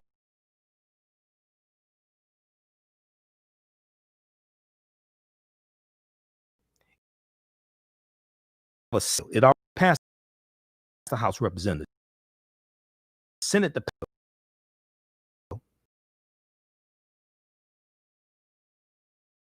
you have to have a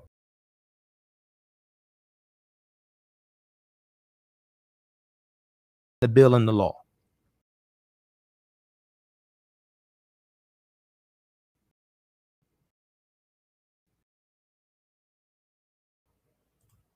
Insurance like employment insurance gives firms in distress keep workers employed but at reduced hours, and the federal government helps make up the difference in wages.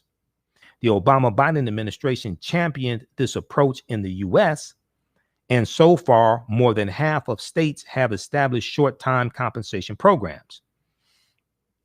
For the current crisis, the administration should move rapidly to scale up short-time compensation in all 50 states, the District of Columbia, Puerto Rico, and the U.S. Virgin Islands to save or restore millions of jobs. Politics is the legal distribution of scarce wealth pond resources, and the writing of laws, statutes, ordinances, amendments, and treaties that adopts interpretation and me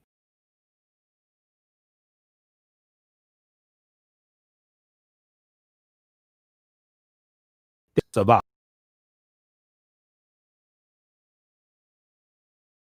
equity and I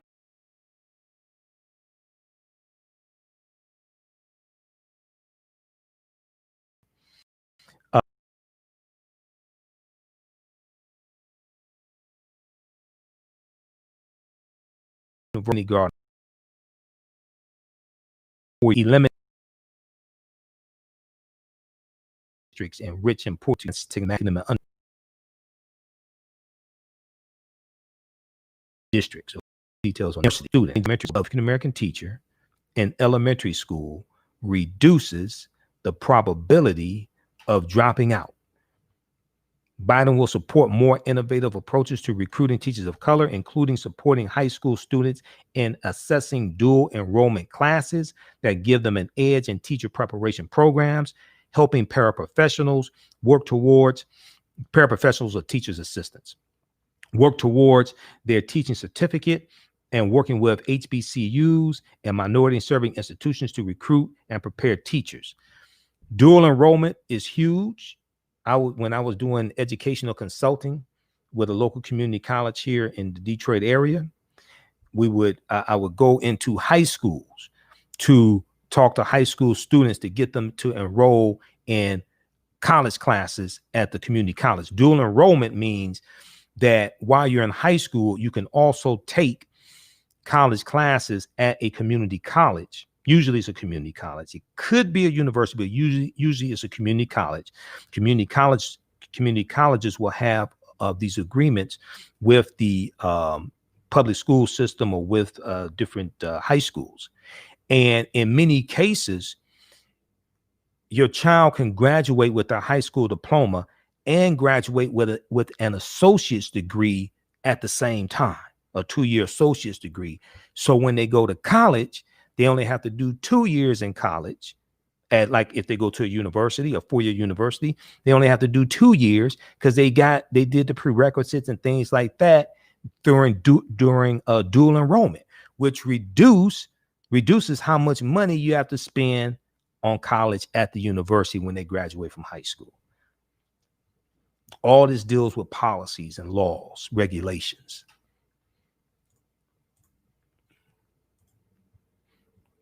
So improve teacher diversity. That helps attack the school to prison pipeline, reinstate the Obama-Biden administration's actions to diversify our schools, ensure that African-American students are not inappropriately identified as having disabilities, while also ensuring that African-American students with disabilities have the support to succeed. Being inappropriately identified as having disabilities or ADHD and different things like this, learning disabilities, this contributes to the school to prison pipeline. African-American students are 40% more likely to be identified as having any disability and twice as likely to be identified as having certain disabilities, such as emotional disturbance and intellectual disabilities. The Obama-Biden administration issued regulations to address racial disparities in special education programs, including disproportionate identification.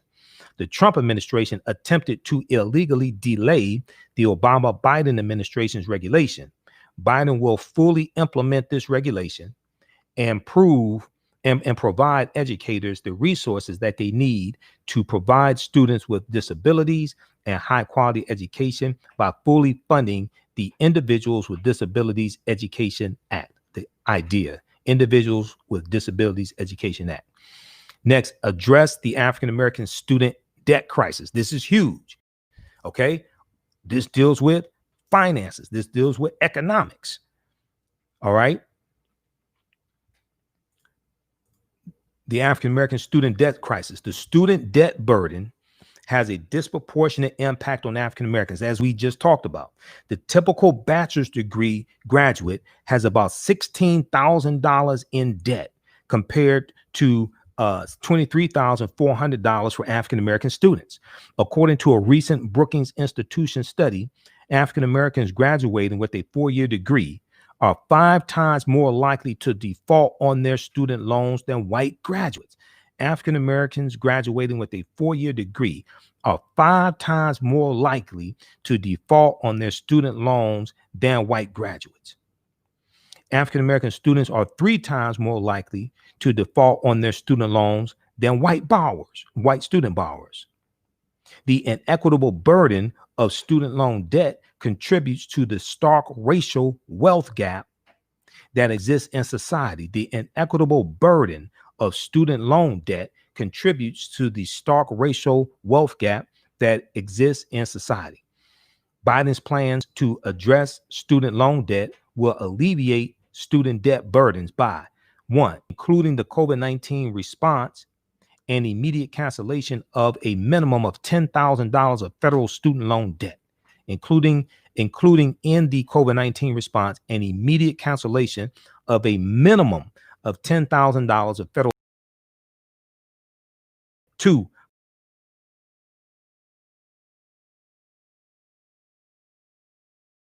2-year public earning up to $125,000 a year. This will allow individuals holding federal student loans for tuition from private HBCUs and minority serving institutions. 3, forgiving loan payments for individuals making $25,000 or less per year and capping loan payments at 5% of discretionary income.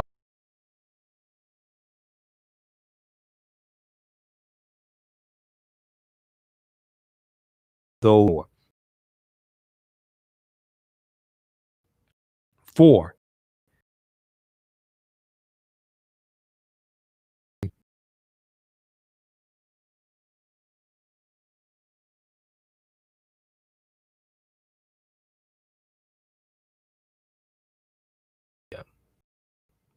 one, two, three, the fixing the pro giving for every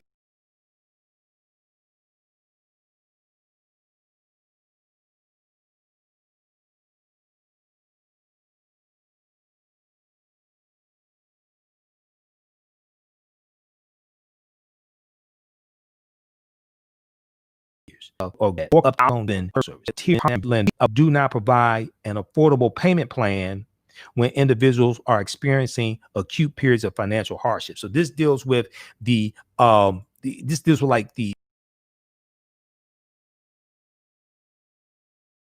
student loans and how they prey on African Americans and Hispanics.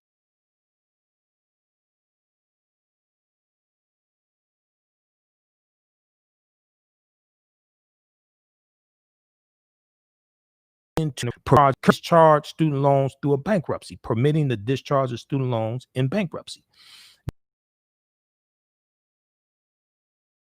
Completion by making college affordable for African American students. Increase college completion by making college affordable for African American students.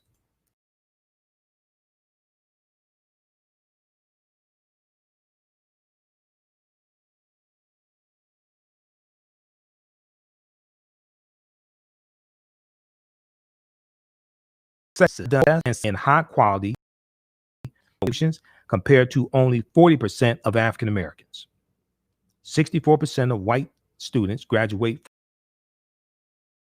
to only 40% of African Americans. To help African American students access and complete college, Biden will 1, make public and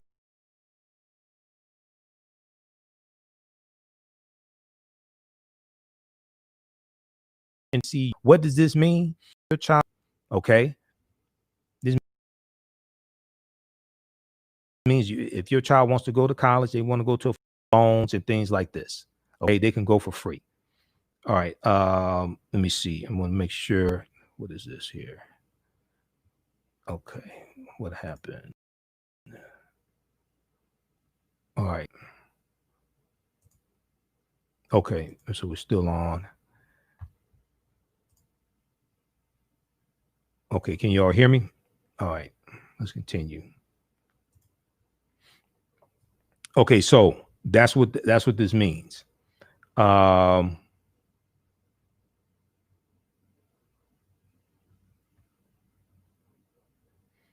Okay. Can you all hear me? And you all can still see everything, right?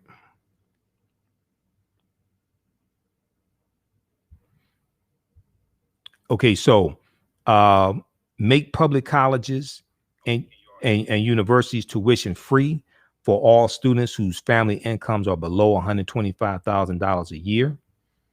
And for some reason, this popped up twice. Let me see something here.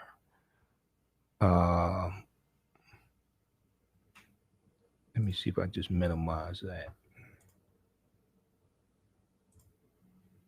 This is the one I want. Okay, where are we? Oh, I think, okay, I think I see what happened. It took it out. Okay. All right, as long as we're still on. All right.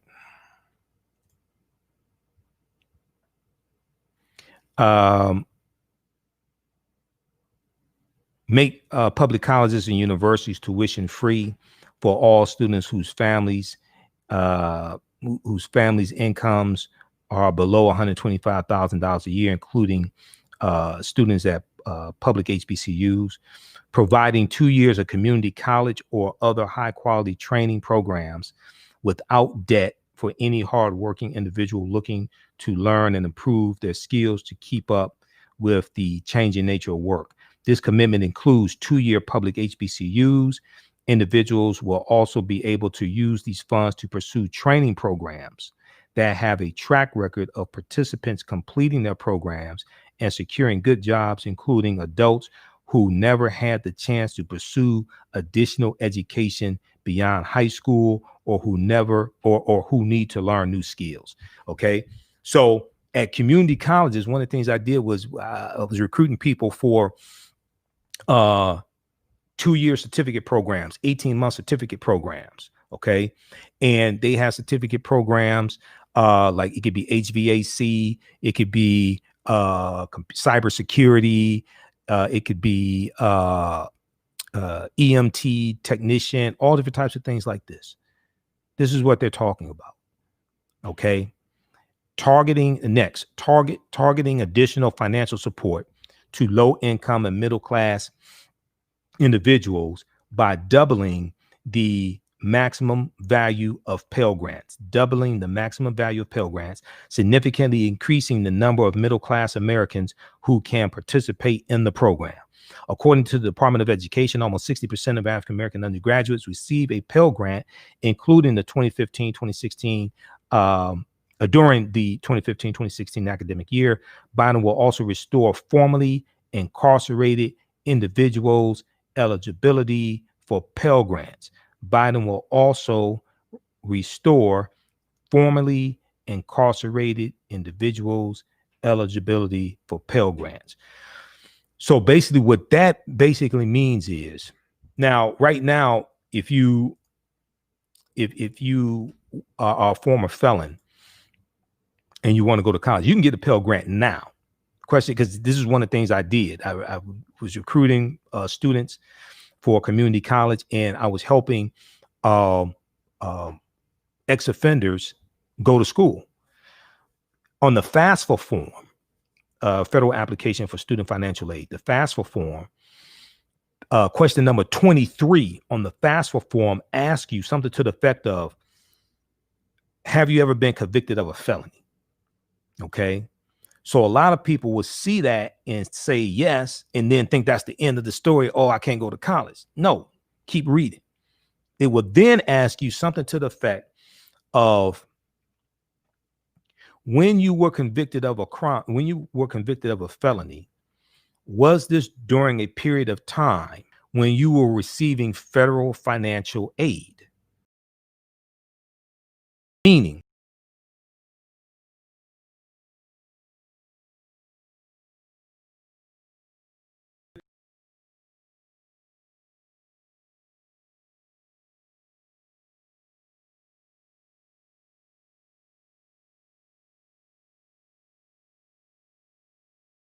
fell a period of time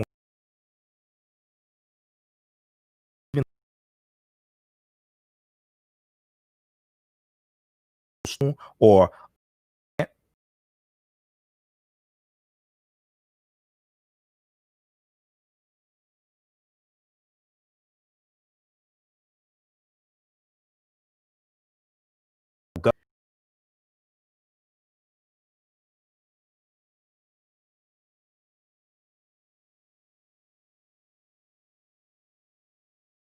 most,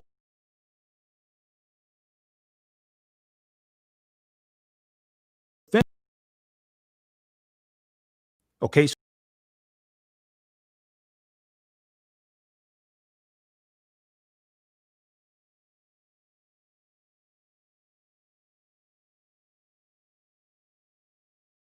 to that question,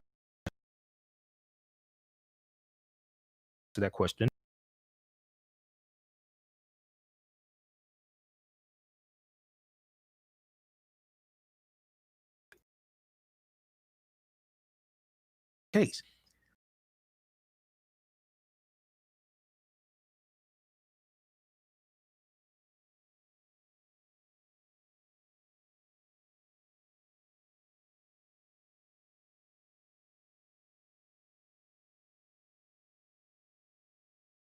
That even are excellent means that you can be able for federal financial. One of the things you were incarcerated during for many years old. You was serving because go you during the car have to okay. Even if you were receiving financial aid, apparently, even if you were receiving federal financial aid during a period of time when you committed a felony. All right, let's continue here. So he's going even further. Biden will restore formerly incarcerated individuals' eligibility for Pell Grants and grants you don't pay back. Next, invest over 70 billion in the historically Black colleges and universities and minority serving institutions that will train our next generation of African American professionals. Okay, and you can read the rest of this. Make HBCUs more affordable for their students. Biden will invest $18 billion in grants to 4-year HBCUs and minority serving institutions. Reduce disparities in funding for HBCUs and MSIs. Invest $10 billion to create at least 200 new centers of excellence that serve as research incubators and connect students underrepresented in fields critical to our nation's future, including fields tackling climate change, globalization, inequality, health disparities, and cancer, to learning and career, and connect all these to learning and career opportunities. Build the high-tech labs and facilities and digital infrastructure needed for learning, research, and innovation at HBCUs and MSIs. Invest $5 billion in graduate programs in teaching, healthcare, and STEM fields, and will develop robust internship and career pipelines at major research agencies. Next, create a Title I post-secondary education to help students at under-resourced 4-year schools complete their programs. Make $50 billion investment in workforce training. Make a $50 billion investment in workforce training, including community college, business partnerships, and apprenticeships. Community college, business partnerships, and apprenticeships. These funds will create and support partnerships between community colleges, businesses, unions, state, local, and tribal governments, universities, and high schools to identify in-demand knowledge and skills in a community and develop or modernize training programs, which could be as short as a few months or as long as 2 years, that lead to a relevant, high demand, industry recognized credential. So this is his education program. You can read that. You can read his education program in full, joebiden.com/education. Go research all this. Don't take my word for this. Go research all this. Next, make far-reaching investments in ending health disparities by race. Okay, so they talk about COVID-19 and the COVID-19. Now, Donald Trump in his 2-page agenda, his fool's gold plan, he didn't even talk about coronavirus. Okay, he didn't even mention coronavirus. Didn't want to deal with it because he doesn't have a plan to deal with it. This is how elections have consequences. Donald Trump keeps lying. Black people keep dying. The COVID-19 pandemic has highlighted the long-standing, pervasive disparities that exist across our healthcare system.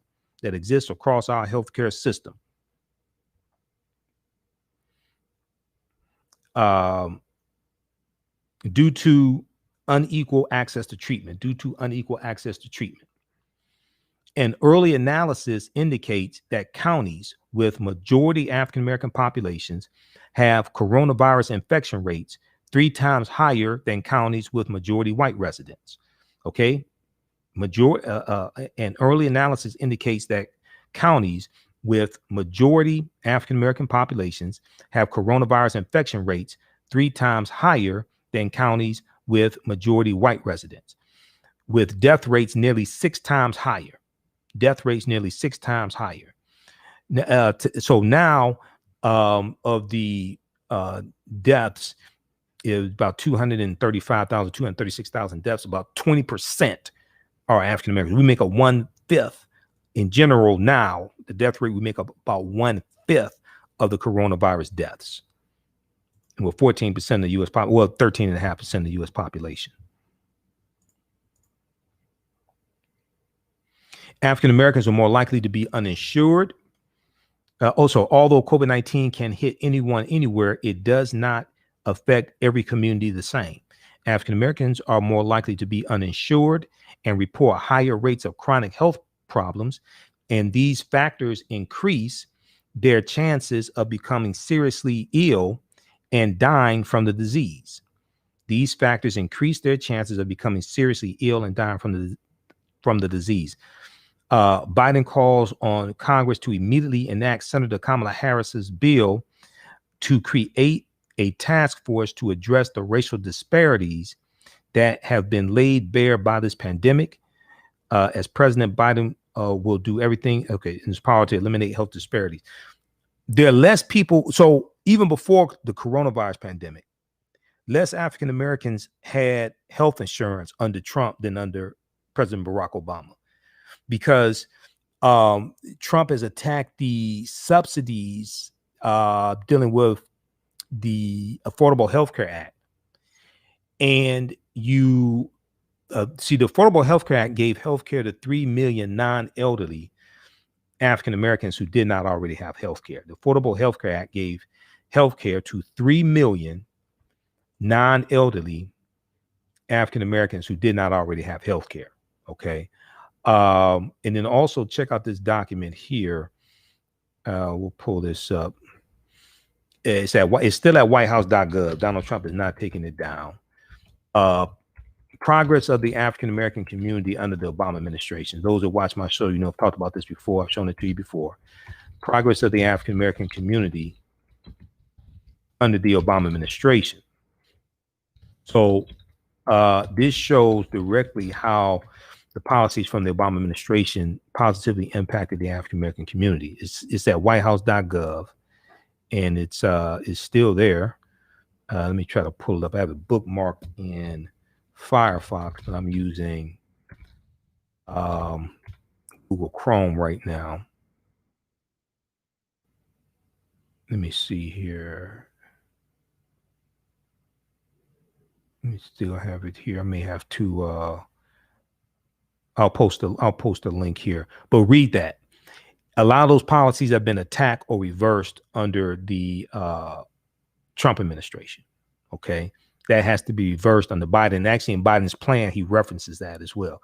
There's a link in Biden's plan where he talks about that.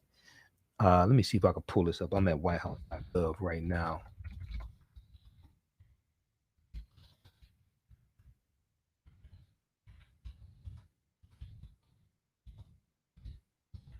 Let me see if I can pull this up. So many of us don't understand the concept of protecting gains that were made. How do you protect gains that were made if you under the misconception that no gains were made? See, this is why elections have consequences. Let's see here. I may have to post. Okay, I'll post the link. All right, let's continue. How's everybody doing? We're almost done with this. And then I just want to show you the information quickly from the Congressional Black Caucus, their Jobs and Justice Act 2020. Because a lot of people don't know this information. Because I see comments, I read the comments, I see people, oh, what do we get? What do we get? Well, you don't listen to this show. You haven't been paying attention. Okay. Make far-reaching investments in ending health disparities by race. The COVID-19 pandemic has highlighted the long-standing. Okay, but we dealt with that. Ensuring access to healthcare during this. In the short term, Biden's COVID-19 response plan calls on the Trump administration to drop its support of a lawsuit to overturn Obamacare, the Affordable Health Care Act. While you have this global pandemic taking place, Donald Trump's Attorney General William Barr is in court to repeal the entire Affordable Health Care Act. That case goes before the U.S. Supreme Court November 10th, 2020, exactly 1 week after the November 3rd presidential election. They want to kick at least 20 million people off of health care. They want to kick at least 20 million people off of health care. And COVID-19 now is it now is also a pre-existing condition, because you can have long-term illnesses and side effects from COVID-19, even though you recover.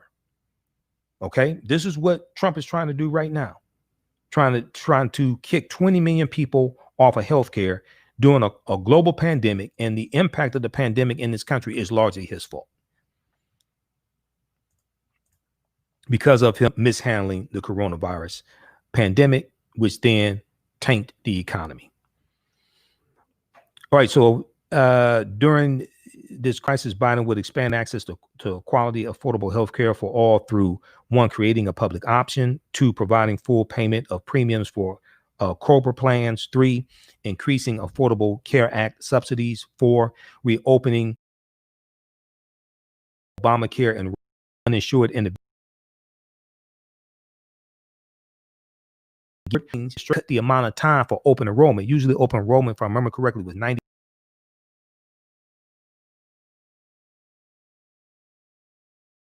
Marketing, but 90%. So usually, see, under the Obama administration,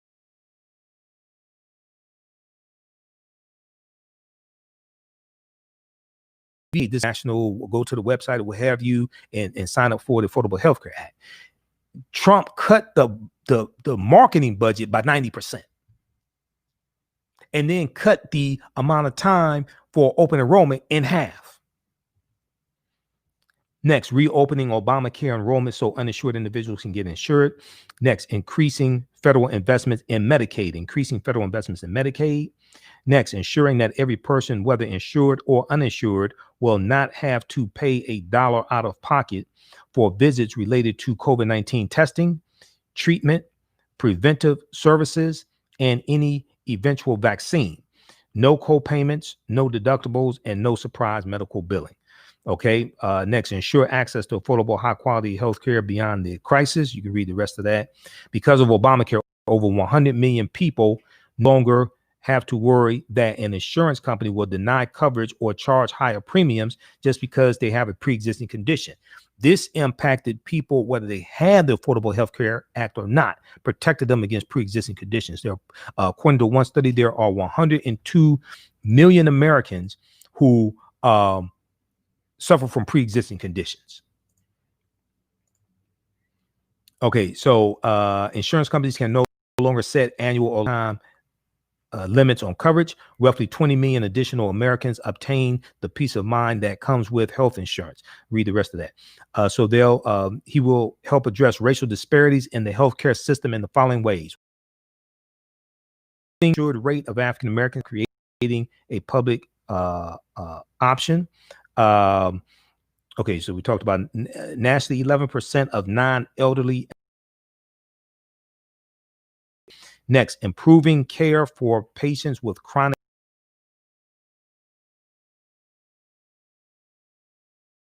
Improving care with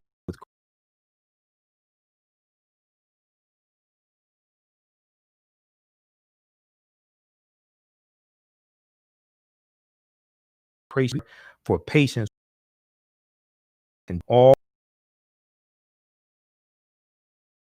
conditions, potential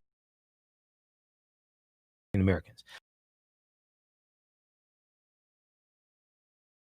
Costs for African Americans to lower premiums to credits are calculated.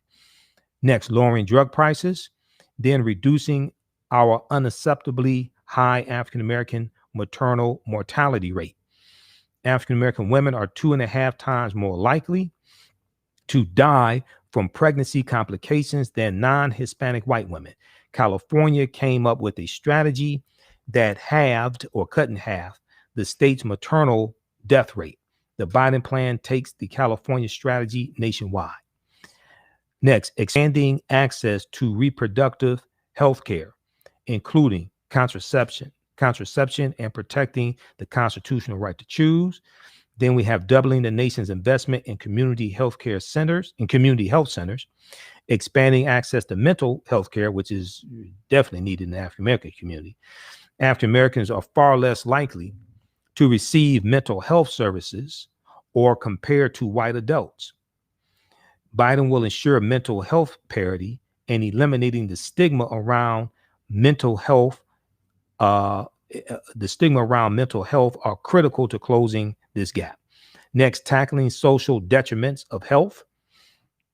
Okay, because racial health disparities are the result of years of systemic inequality, not only in our healthcare system, but across our economy.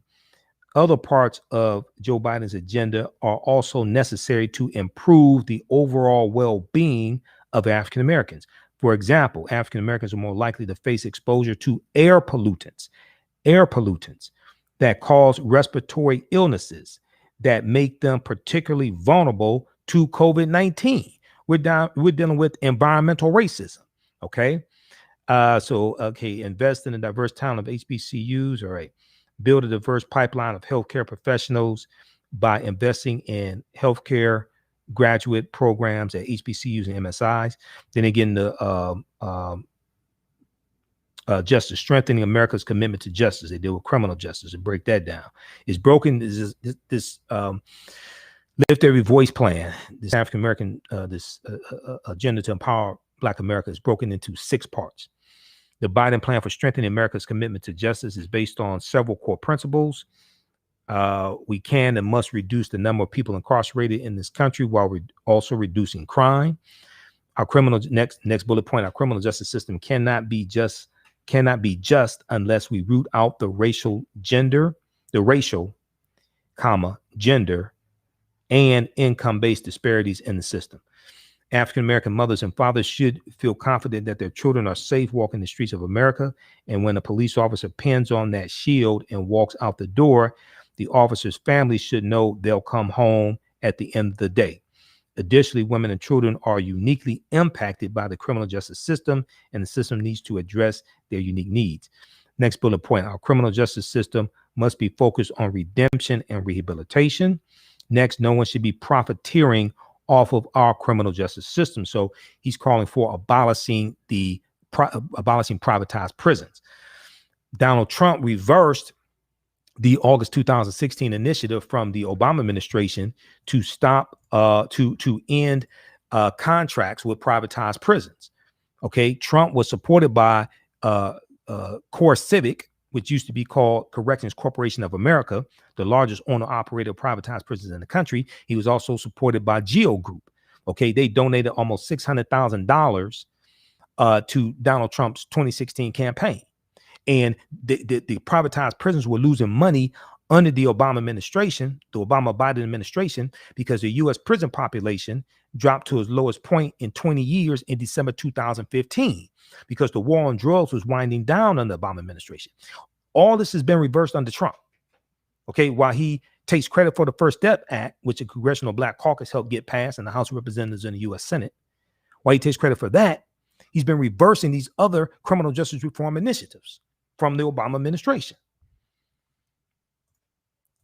Okay, let's continue. So expand and use the power of the U.S. Department of Justice to address systemic misconduct in police departments and prosecutors' offices. This deals with consent decrees that the Trump administration stopped and that the Obama administration championed. There were about 25 investigations to the patterns and practices of police departments under the Obama-Biden administration, more investigations than any other administration, which led to about 14 to 15 consent decrees. Jeff Sessions and William Barr are against holding police accountable. One of the first things Jeff Sessions did when he was confirmed as Donald Trump's first attorney general, he tried to back out of the consent decrees that the Obama Justice Department entered into with the Chicago Police Department and the Baltimore Police Department. They entered into these consent decrees with the oversight of a federal judge. Jeff Sessions, who is against holding police accountable and said we need to back off and take a hands-off approach, so to speak. He tried to back out of those consent decrees, and a federal judge would not allow him to do that. All right, so read the rest of that. And then establish an independent task force on prosecutorial discretion. The Biden administration will create a new task force placed outside of the U.S. Department of Justice to make recommendations for tackling discrimination and other problems in our justice system that results from arrest and charging decisions. Next, reinvigorate community-oriented policing. Okay, check that out. Then invest in public defenders' offices to ensure defendants access to quality counsel. Next, create a $20 billion grant program to support criminal justice reform at the state and local level.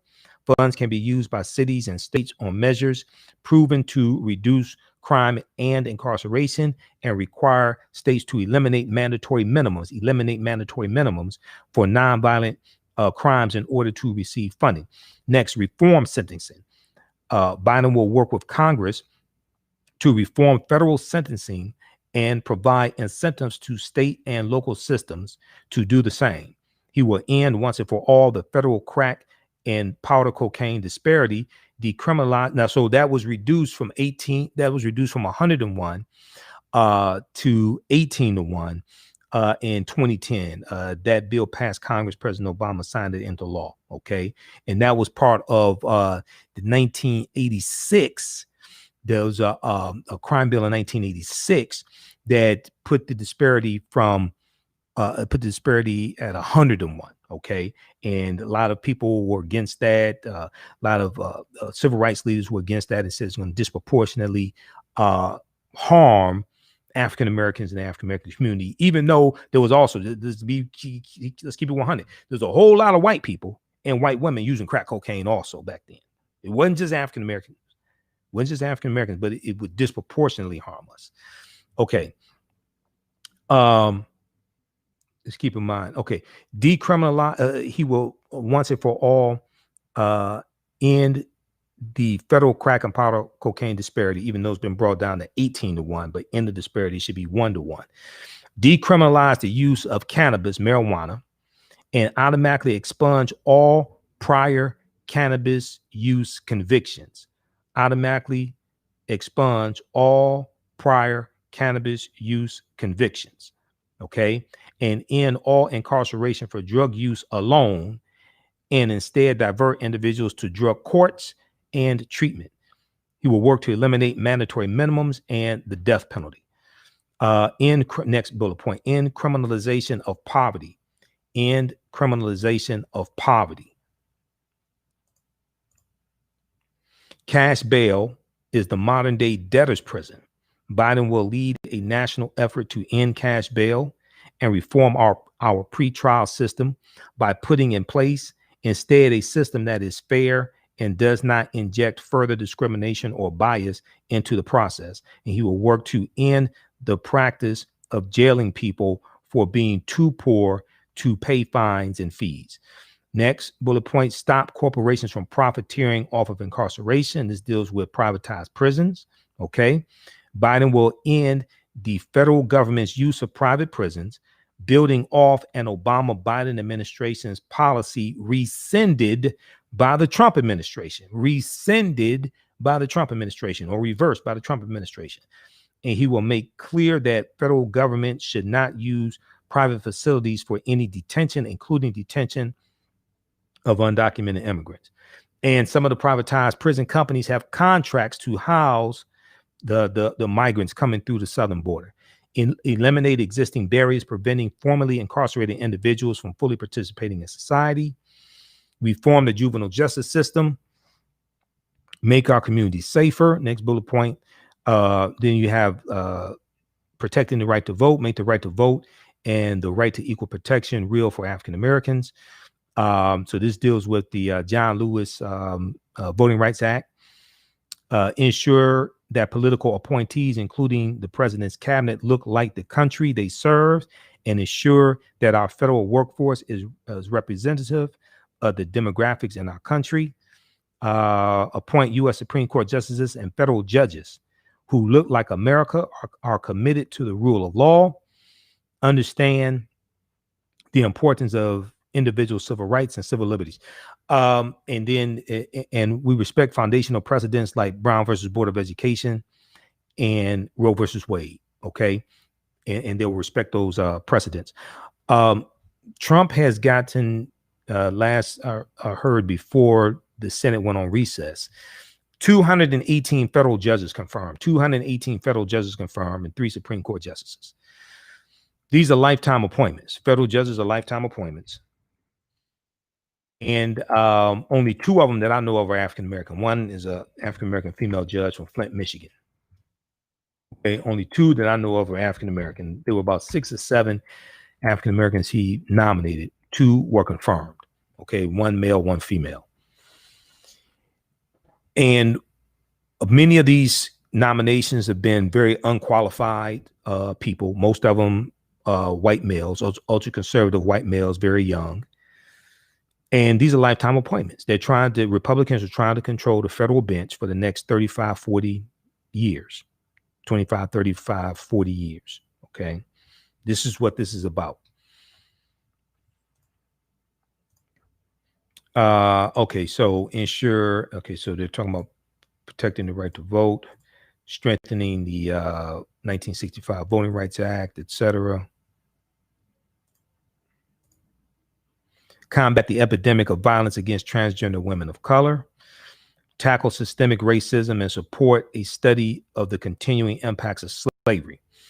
Donald Trump doesn't want to deal with H.R. 40, doesn't want to talk about reparations, doesn't want to deal with slavery, didn't talk about it in his 2-page agenda, his fool's gold plan, they call the Platinum Plan. Tackle systemic racism and support a study of the continuing impacts of slavery. We must acknowledge that there can be no realization of the American dream without grappling with the original sin of slavery and the centuries-long campaign of violence, fear, and trauma wrought upon African American people in this country. As Biden has said in this campaign, Biden administration will support a study of reparations. Biden will begin on day 1 of his administration to address the systemic racism that persists across our institutions today, etc. This has to pass. So you can do that. He supports H.R. 40. That's House Resolution 40. But actual reparations has to pass both the House of Representatives and the U.S. Senate. But you need a president to sign it into law. Trump is not that president. Biden supports this. You need a president to sign it into law, the bill into law. That's not Trump. A reparations bill will not come up for a debate in the Senate or a vote in the Senate as long as Moscow Mitch McConnell is Senate Majority Leader. Why? Because he already said reparations is dead on arrival in the Senate. The Senate Majority Leader controls the Senate. No bill can come to the Senate floor for debate or without approval of the this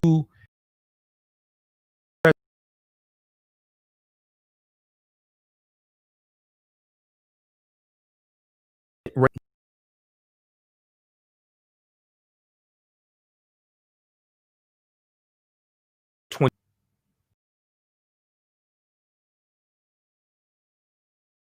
important.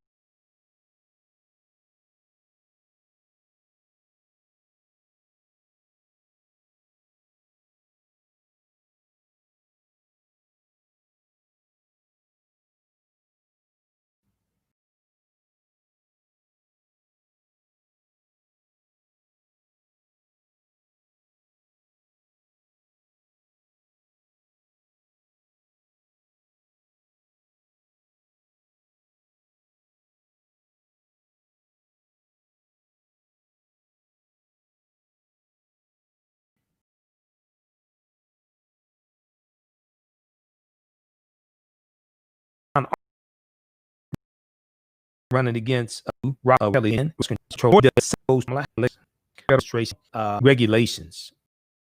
administration has rolled back that were either put in place by the Obama administration or kept in place by the Obama administration. New York Times is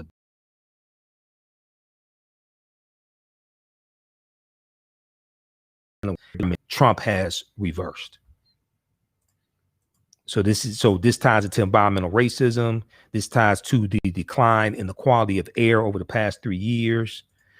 So this has wide-ranging impacts, a wide-ranging impact. All right. Ensure access to safe drinking water for all communities, including Flint, Michigan. Monitor for lead and other contaminants and hold polluters accountable. Prioritize communities harmed by climate change and pollution. Donald Trump doesn't even really fully want to acknowledge climate change exists. Prioritize communities harmed by climate change and pollution. Okay, so check out this, and also you can read this fact sheet dealing with how their policies will empower men as well. Okay, then they break down expanding access to affordable health care, creating jobs for Black men, providing startup capital for small businesses, reforming criminal justice, making college affordable, increasing Black home ownership. And they go part of the 22-page agenda, part of their overall agenda. Okay, but they break that down for those who need to explain this to people, or maybe you want to explain this to African American men that supported Donald Trump for some reason. You may want to do that also. All right. How's everybody doing? Including the trolls that are having different area codes.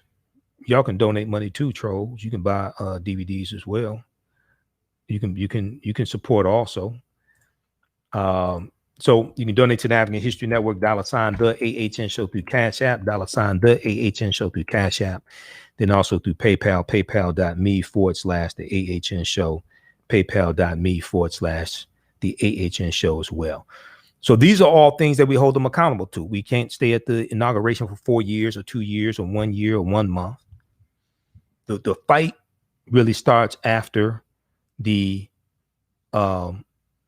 inauguration, even before then, but especially after the inauguration.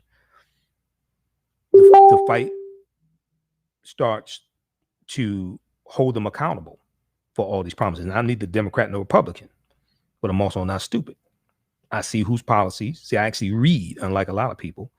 I see whose policies are most beneficial for African Americans, and I see whose policies are, I see who's blocking those policies, and I see who's doing us harm.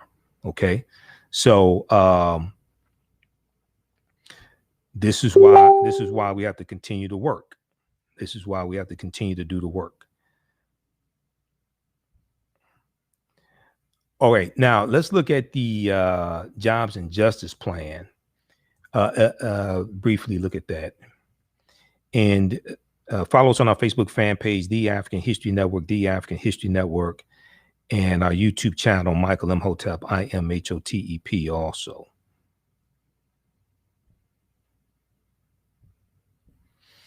I'm going to show you 2 last things here. We talked about this before, but I want to deal with this again, since it's now President-elect Joe Biden and Madam Vice President-elect Kamala Harris. There was an article from news1.com, September 2020, dealt with the Jobs and Justice Act 2020 from the Congressional Black Caucus, that the Congressional Black Caucus is pushing to become law.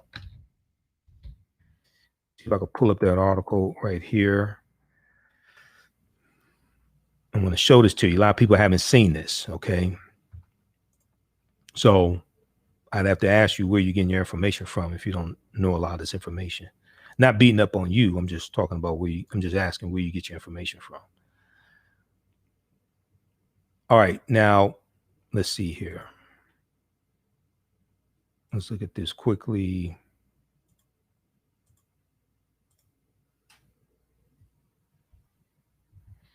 All right, so Jobs and Justice Act. Let's close this here.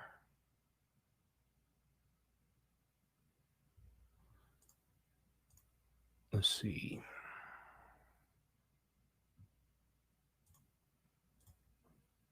This is from news1.com. News1.com. All right.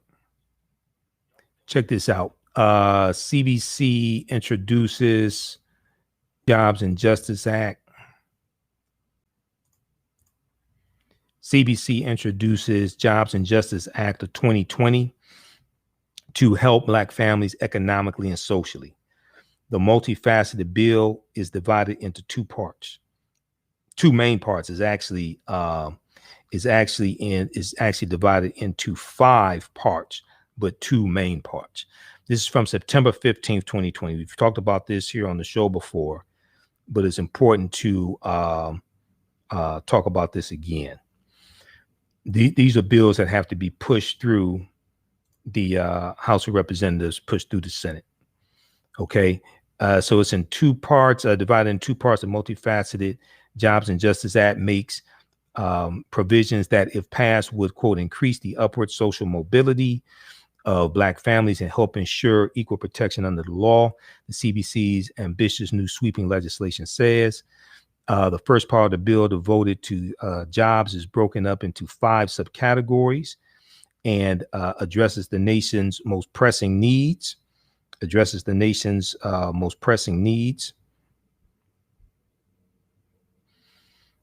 On the employment front during a time when there is unprecedented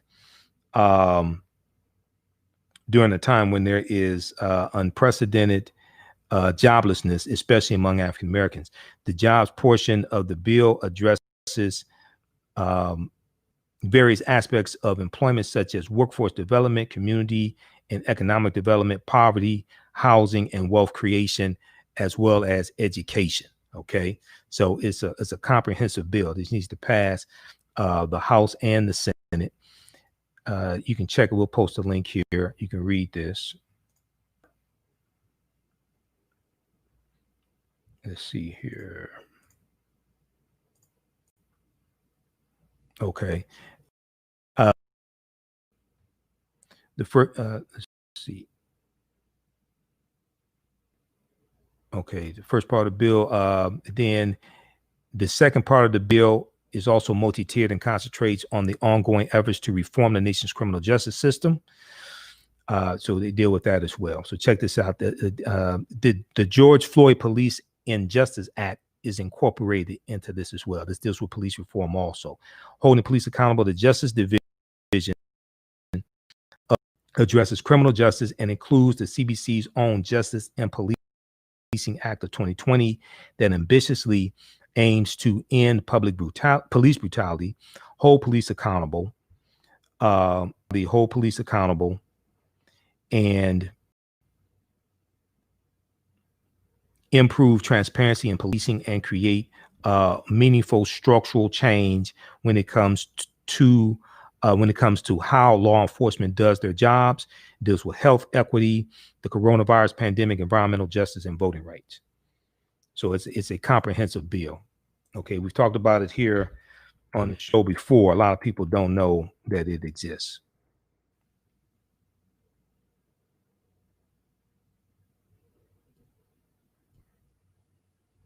All right, let's continue. So we have that. Check that out. And then there was on Roland Martin Unfiltered. Roland talked about there was a graphic that the CBC sent out that compared the Jobs and Justice Act to Donald Trump's Platinum Plan. Okay, Donald Trump's Platinum Plan. And let me see. We just look at that briefly here, so you can see some of the things in the Jobs and Justice Act. But these are all things that we have to push through Congress, push through the House, push through the U.S. Senate. So we have to contact our members of the Senate, contact our members of the House of Representatives, let them know that we want these bills pushed through Congress, to vote yes on these bills. We have to organize our various organizations. We have to organize to push this through, and other bills that are not even covered in this, other issues in this agenda. Various organizations have their own platforms, have their own agendas. Okay, let's see if I can pull this up here.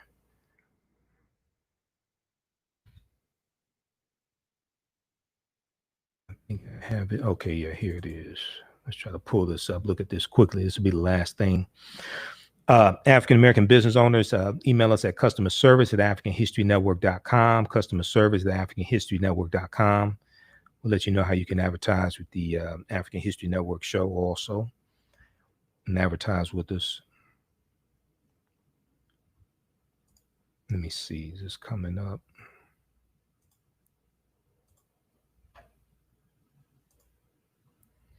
Should come up here in a second here.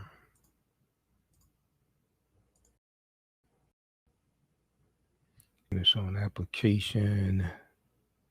Jobs and justice, it should come up. How's everybody doing? So has anybody explained this information to you like this before? Just curious. Where is that? Let's open that up. I want you to see this graphic. This compares the Jobs and Justice Act. This compares it to the Donald Trump's Fool's Gold plan that he called the Platinum Plan.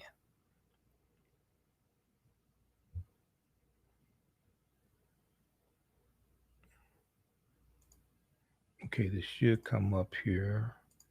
It's running a little slowly.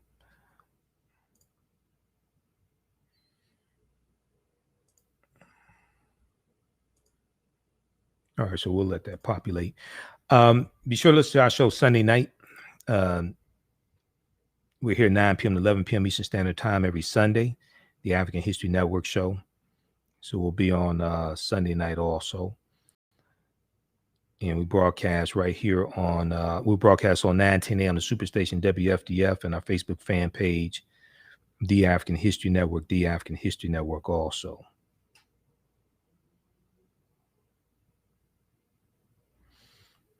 All right.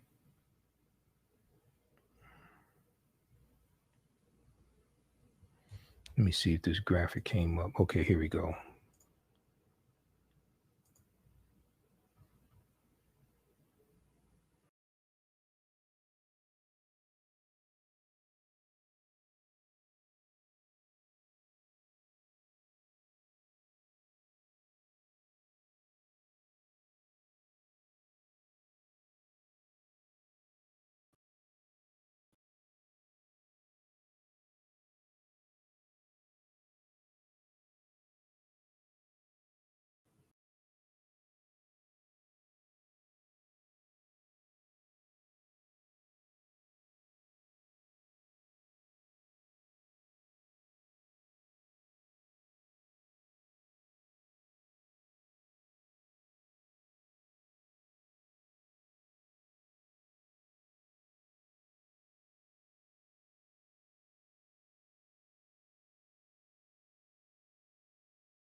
Information there. The graphics not coming up. All right. Look, hey, we're going to get out of here. Remember, the African History Network, we focus on educating, empowering, and inspiring people of African descent throughout the diaspora and around the world, because right now it's correct wrong behavior. Keep in mind, these are things that we have to hold them accountable to, and other elected officials that we voted for, hold them accountable to on the other side of the election. So we have to organize, mobilize, push these policies through, push these agendas through, et cetera. Okay, remember that at the African History Network, we focus on educating, empowering, and inspiring people of African descent throughout the diaspora and around the world, because right now it's correct wrong behavior. It's not over till we win. Wakanda forever. And we'll talk to you Sunday night. Okay. And this is breaking up a little bit here. All right. We'll talk to you all Sunday night, and follow us on our Facebook fan page, The African History Network, The African History Network, and our YouTube channel, Michael Imhotep, IMHOTEP. Remember, right now it's correct wrong behavior. It's not over till we win. Wakanda forever. We'll talk to you Sunday night. Peace.